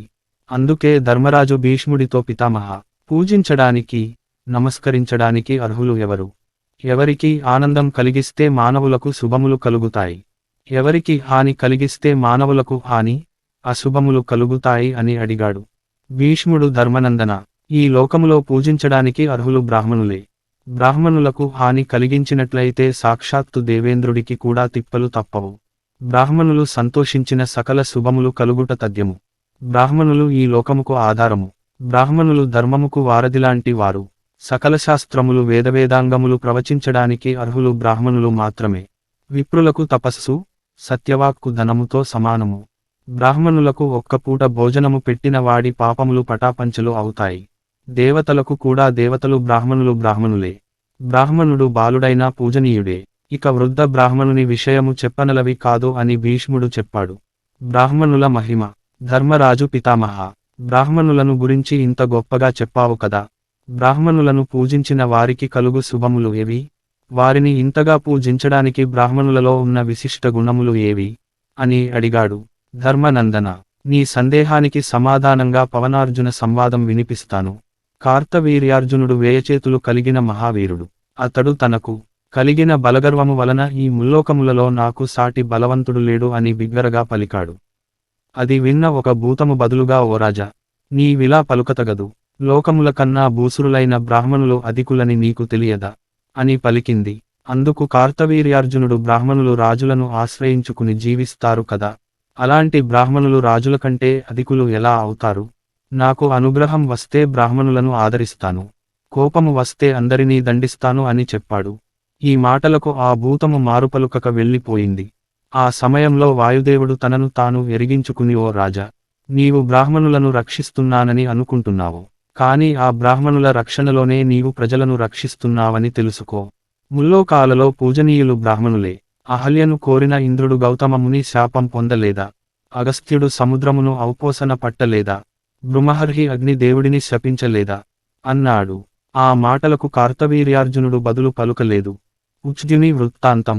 వాయుదేవుడు తిరిగి కార్తవీర్యార్జునితో, ఓ మహారాజా, నీకు ఒక కథ చెప్తాను విను. పూర్వము అంగీరస వంశంలో జన్మించిన ఉచ్జుడు చంద్రుడి కుమార్తెను కోరగా చంద్రుడు తన కుమార్తెను ఉచ్జుడికి ఇచ్చి వివాహము చేశాడు. వారిరువురు ఆనందంగా జీవిస్తున్న తరుణంలో వరుణుడు చంద్రుని కుమార్తె మీద కోరిక పెంచుకుని ఉచ్జుడు స్నానికై నదీతీరానికి వెళ్లిన తరుణంలో ఉచ్జుడి భార్యను అపహరించి తీసుకుని వెళ్లి తన అంతఃపురంలో ఉంచాడు. ఈ విషయానికి నారదుడికి తెలిసి ఉచ్జుడికి విషయానికి తెలిపాడు. ఉచ్జుడు దిక్కులకు అధిపతి అయిన వరుణుడికి పరుల భార్యల మీద మక్కువ పెంచుకొనుట తగదు. నీవు ఉచ్జుడి వద్దకు వెళ్లి నేను ఇలా చెప్పానని చెప్పు అని చెప్పాడు. నారదుడు ఈ విషయానికి వరుణుడికి చెప్పాడు. కాని కామంతో కళ్ళు మూసుకుపోయిన వరుణుడు, నారద, నీవు చెప్పినా సరే నేను ఉచ్జుని భార్యను విడువను అని చెప్పాడు. నారదుడు ఉచ్జుని వద్దకు వెళ్లి, ఉచ్జ, వరుణుడు నా మాటను కూడా గౌరవించక నీ భార్యను వదలడానికి నిరాకరించడమే కాక నన్ను తన వారితో బయటకు గెంటించాడు. ఆ మాటలు విన్న ఉచ్జుడు ఆగ్రహించి సముద్రజలాలను ఒక్క గుక్కలో పీల్చి వేసి లోకాలను గడగడలాడించాడు. వరుణుడు కూడా గడగడలాడుతూ ఉచ్జుని భార్యను తీసుకువచ్చి అతడికి సమర్పించి తనను మన్నించమని వేడుకున్నాడు. కనుక రాజుల కంటే బ్రాహ్మణులు గొప్పవారు అని వాయుదేవుడు కార్తవీర్యార్జునుడికి చెప్పాడు. దేవతలను రక్షించిన బ్రాహ్మణులు. వాయుదేవుడు తిరిగి పూర్వము దేవతలు రాక్షసుల చేతిలో ఓడిపోయి ఇక్కట్ల పాలైన తరుణంలో అగస్త్యుడు రాక్షసులను జయించి దేవతలను రక్షించాడు. మరొకసారి రాక్షసులు దేవతలను ఓడించి వారిని హింసల పాలు చేసిన తరుణంలో దేవతలు వశిష్ఠుడికి వెళ్లి మొరపెట్టుకున్నారు. వశిష్ఠుడు ఆగ్రహించి ఒక్క హూంకారం చేసి రాక్షసులను భస్మము చేశాడు. కనుక దేవతల కంటే కూడా బ్రాహ్మణులు గొప్పవారు అని వాయుదేవుడు చెప్పాడు. కార్తవీర్యార్జునుడు బదులు పలుకలేదు. వాయుదేవుడు తిరిగి ఒకసారి రాక్షసులకు దేవతలకు జరిగిన యుద్ధంలో రాహువు సూర్య చంద్రులను తన అస్త్ర ప్రయోగంతో మూర్ఛిల్లజేశాడు. లోకాలన్నీ చీకట్లలో మునిగిపోయాయి. రాక్షసులు దేవతలను తరిమికొట్టారు. వారు అత్రి మహామునికి మొరపెట్టుకొనగా అత్రి మహాముని తన తపోమహిమతో సూర్య చంద్రుల మూర్ఛను పోగొట్టి లోకాలను కాంతివంతం చేసి రాక్షసులను నాశనం చేసి దేవతలను రక్షించాడు. కనుక బ్రాహ్మణులు ముల్లోకాలకు గొప్పవారు అని చెప్పాడు. వాయుదేవుడు ఇంకా ఇలా చెప్పాడు కార్తవీర్యార్జున. ఒకసారి ఇంద్రుడు అశ్వినీ దేవతలకు సోమపానముకు అర్హత లేదని శాసించంచాడు. అప్పుడు అశ్వినీ దేవతలు చ్యవనుడిని ఆశ్రయించారు. చ్యవనుడు అశ్వినీ దేవతలకు మేలు చేయడము కొరకు ఇంద్రుడితో పగ తెచ్చుకున్నాడు. ఇంద్రుడు చ్యవనుడిని చంపాలనినుకున్నాడు. ఇంద్రుడు చ్యవనుడి మీదకు ఒక కొండను వజ్రాయుధాన్ని విసిరాడు. చ్యవనుడు వాటిని తిప్పి కొట్టి చేసి మదుడు అను రాక్షసుడిని సృష్టించి వారి మీదకు పంపాడు. మదుడు దేవతలను దేవేంద్రుడితో సహా మింగి వేశాడు. అప్పుడు వారంతా చ్యవనుడిని ప్రార్థించి తమ స్వస్వరూపాలను తిరిగి పొందారు. ఇంద్రుడు దేవతలతో సహా చ్యవనుడికి ప్రణామం చేసి తమను మన్నించమని కోరాడు. చ్యవనుడు ఇంద్రుడిని అశ్వినీ దేవతలకు సోమపానార్హత కలిగించమని కోరాడు. ఇంద్రుడు దేవతలకు సోమపానార్హత కలిగించాడు. చ్యవనుడు బ్రాహ్మణుడైన దేవేంద్రుడి కంటే గొప్పవాడని అనిపించుకున్నాడు కదా అన్నాడు. ఇంత చెప్పినా కార్తవవీర్యార్జునుడు అంగీకరించక మౌనం వహించాడు. అప్పుడు వాయు దేవుడు తిరిగి మహారాజా, అంతెందుకు నీ గురువు బ్రాహ్మణుడు అయిన దత్తాత్రేయుడి మహిమవలనే కదా నీవింత గొప్పవాడివి అయి ఇంతటి మహాబలపరాక్రమాలు సంపాదించి రాజులలో మాణిక్యములా వెలుగుతున్నావు. నీవే కాదు మానవులు, దేవతలు కూడా బ్రాహ్మణుల మహిమవలనే మనుగడ సాగిస్తున్నారు. కనుక నీవు కూడా బ్రాహ్మణుల మహిమను గుర్తించి వారిని పూజించి సౌఖ్యములను పొందు అన్నాడు. కార్తవవీర్యార్జునుడి గర్వము అంతటితో అణిగిపోయి బ్రాహ్మణుల గొప్పతనము అంగీకరించి బ్రాహ్మణులను పూజించి సుఖములను పొందాడు. కనుక ధర్మరాజా, నీవు కూడా బ్రాహ్మణులను పూజించి సౌఖ్యములను పొందు అన్నాడు భీష్ముడు. బ్రాహ్మణ పూజ. ధర్మరాజు పితామహ, ఎంత విన్ననూ నాకు శ్రీకృష్ణతత్వము వినవలెనని కోరికగా ఉంది.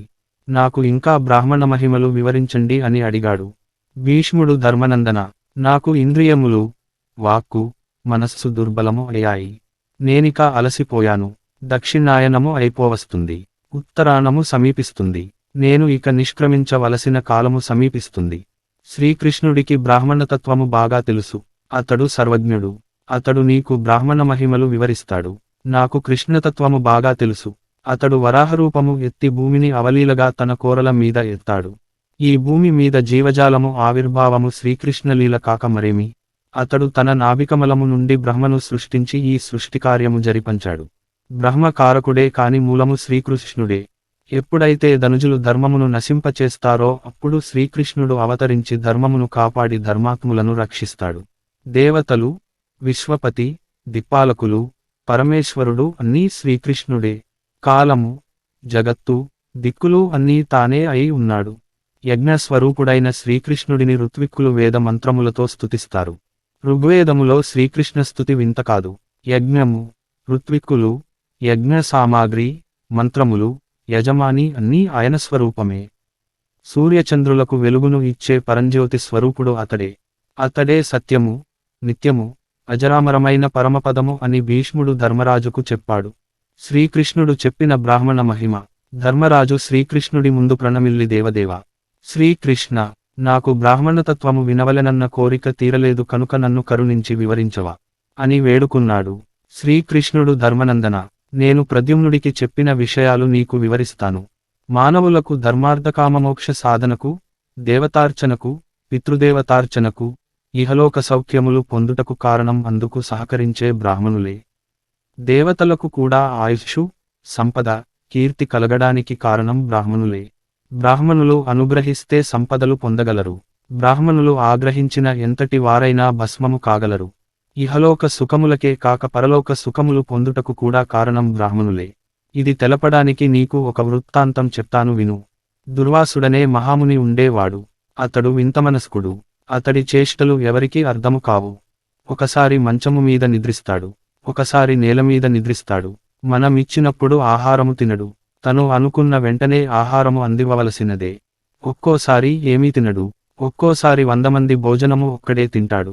ఒకనాడు దుర్వాసుడు మా ఇంట పాయసం కావాలని అడిగాడు.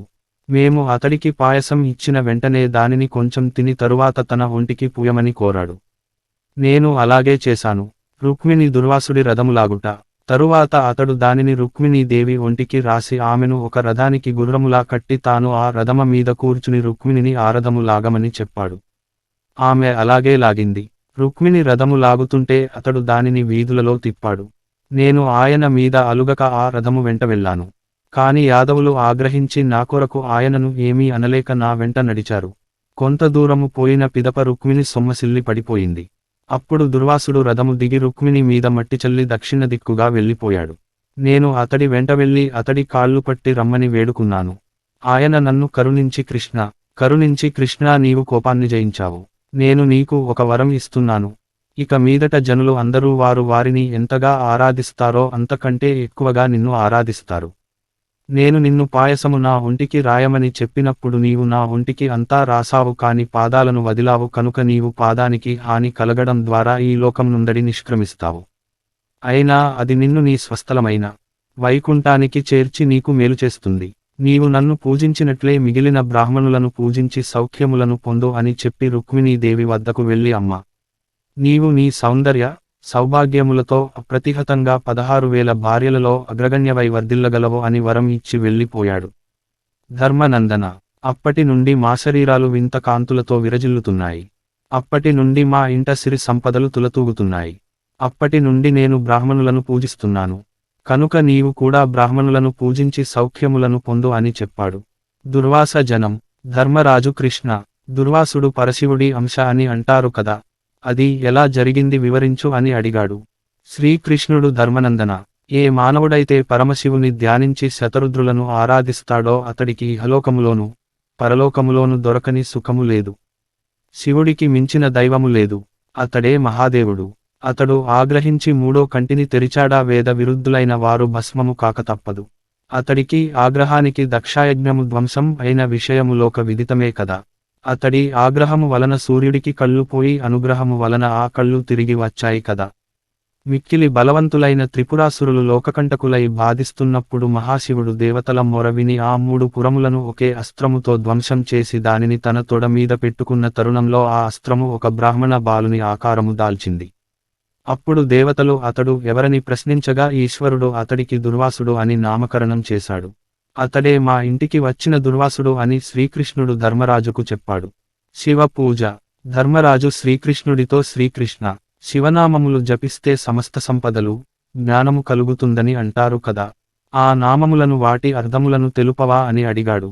శ్రీకృష్ణుడు, ధర్మనందన, వాస్తవానికి పరమశివుని పరిపూర్ణంగా పూజించడానికి నామాలను వాటి అర్థాలను వివరించడానికి నేనే కాదు బ్రహ్మదేవుడు కూడా చెప్పలేడు.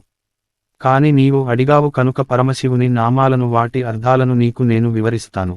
అగ్నివాయువు, దేవేంద్రుడు, మరుత్తులు, సూర్యుడు, వసువులు అందరూ పరమశివుని స్వరూపాలే. అంతటి మహిమాన్వితమైన పరమేశ్వరుని మహిమలు ప్రీతితో చెప్పడము, శ్రద్ధగా వినడము సర్వార్థ సాధకము.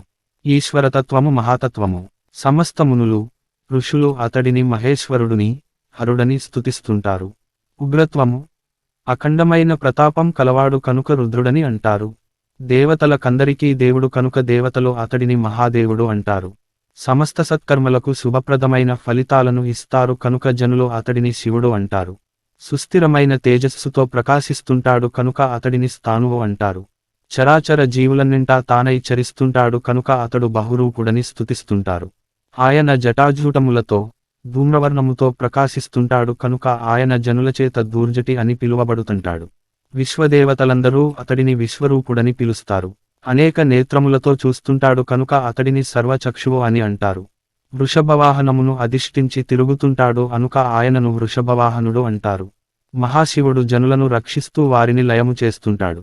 పరమేశ్వరుడిని అన్ని నామములతో స్తుతించిన వారికి ఇహలోక సుఖములే కాక పరలోక సుఖములు కూడా కలుగుతాయి.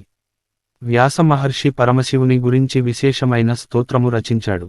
శివుడు సర్వజగములకు నిత్యసాక్షి, భూతములన్నింటే ముందున్నవాడు. అతడు సుభావహమూర్తి, నిరామయుడు. శివుడి ముఖము నుండి అగ్ని నుండి పుట్టింది. అతడిని భక్తితో ఆరాధించిన వాడికి అతడు మోక్షము ప్రసాదిస్తాడు. ఈ శివస్తోత్రం రోజు భక్తితో పఠించిన వారికి సకల శుభములు కలుగుతాయి. శ్రీకృష్ణుడు ధర్మరాజుకు పరమశివుని నామ మాహాత్మ్యము గురించి వివరించాడు. అనుష్ఠించ తగిన ధర్మము. ధర్మరాజు భీముడిని పితామహ. ధర్మములు పలు విధములు కదా, వాటిలో అనుష్ఠించ తగిన ధర్మములు ఏవి అని అడిగాడు. భీష్ముడు, ధర్మనందన, ధర్మముల గురించి ధర్మవేత్తలు మాత్రమే చెప్పగలరు. కాని కాలానుగుణంగా ధర్మము కూడా మారుతూ ఉంటుంది.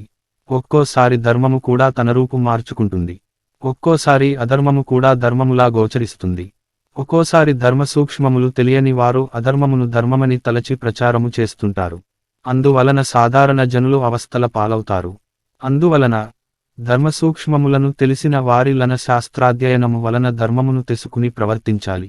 ధర్మనందన, ధర్మ సూక్ష్మములు తెలుసుకోవడానికి 3 మార్గాలు ఉన్నాయి. వీటినే మునులు అనుసరించారు. నీవు అనవసర సందేహాలను వదిలి నా మాటలను విను. అహింస, దానగుణము, సత్యము పలకడము, కోపమును నిగ్రహించడము ఉత్తమ ధర్మములు. కనుక ఈ గుణములు అనుసరించు. ఎల్లప్పుడూ బ్రాహ్మణులను పూజించు. సకల విచారములను వదిలి నిర్మల చిత్తముతో ఉండడమే ఉత్తమ ధర్మము అని భీష్ముడు చెప్పాడు. ధర్మరాజు పితామహ, సాధారణంగా ఎవరు ధర్మాన్ని పాటిస్తారు, ఎవరు ధర్మాన్ని ద్వేషిస్తారు అని అడిగాడు. భీష్ముడు ధర్మనందన, మొదట బ్రహ్మముఖము నుండి ధర్మము పుట్టింది. సత్యవాక్కు పలికే వారు ధర్మమును ఉపాసించి పాటిస్తారు. వారు ఊర్ధ్వలోకాలకు పోతారు. రజోగుణము, తమోగుణము కలిగిన వారు ధర్మాన్ని ద్వేషిస్తారు. వారు నరకానికి పోతారు అని చెప్పాడు భీష్ముడు. సాధువులు, ధర్మరాజు పితామహ, సాధువులు ఎవరు, సాధువులు కాని వారు ఎవరు వివరించండి అని అడిగాడు. భీష్ముడు ధర్మనందన, సాధువులు కాని వారు ధర్మమును తమంతట తాము ఒకరు చెప్పినా వినరు, తెలుసుకోలేరు, బోధించినా అర్థము చేసుకోలేరు, అర్థము చేసుకోవడానికి ప్రయత్నించరు, శాస్త్రములను అధ్యయనము చేయరు. వారిని అసాధువులు అంటారు. సాధుజనులు ధర్మమును తమంతట తాము తెలుసుకోవడానికి ప్రయత్నిస్తారు. వేదములు, శాస్త్రములను అధ్యయనము చేసి తెలుసుకుంటారు. పెద్దలు, మునులు, ఋషులు చెప్పినది విని ఆచరిస్తారు. సాధుజనులు ఎల్లప్పుడూ సత్యమునే పలుకుతారు. పరస్త్రీలను కన్నెత్తి చూడక ధర్మపత్ని అందే తృప్తి చెందుతారు. గురువులను పెద్దలను గౌరవించి పూజిస్తారు. శరణు కోరిన వారిని రక్షిస్తారు. కపటము లేక నడుచుకుంటారు. ఇంద్రియ నిగ్రహము కలిగి ఉంటారు. జీవుల ఎడప్రేమ కలిగి ఉండి అహింసకు దూరంగా ఉంటారు. తెలియక చేసే పాపములకు ప్రాయశ్చితము చేస్తారు. దానములను గుప్తముగా చేస్తారు. నిర్మల మనస్కులై సదా సంతోషము అనుభవిస్తారు. ఇవి సాధులక్షణములు అని చెప్పాడు. పూర్వజన్మ సుకృతము. ధర్మరాజు పితామహ, కొంతమందికి అప్రయత్నముగా ధనము వచ్చి పడుతుంది. మరి కొంతమందికి గురువు లేకున్నా అన్ని విద్యలు అబ్బుతాయి. మరి కొంతమందికి గురువులు ఎంత బోధించినా విద్య అబ్బదు. కొంతమంది ఎన్ని రోగములు ఉన్నా చావరు. మరి కొంతమంది బలవంతులు కూడా చిన్న దెబ్బకే మరణిస్తారు. ఈ విపరీతములకు కారణం ఏమిటి అని అడిగాడు. భీష్ముడు ధర్మనందన, వీటన్నిటికీ పూర్వజన్మ సుకృతమే కారణము. విత్తనము లేకనే చెట్లు మొలవవు కదా, అలాగే పూర్వజన్మలో చేసిన సుకృతములు మంచి ఫలితాలను, దుష్కృతములు చెడ్డ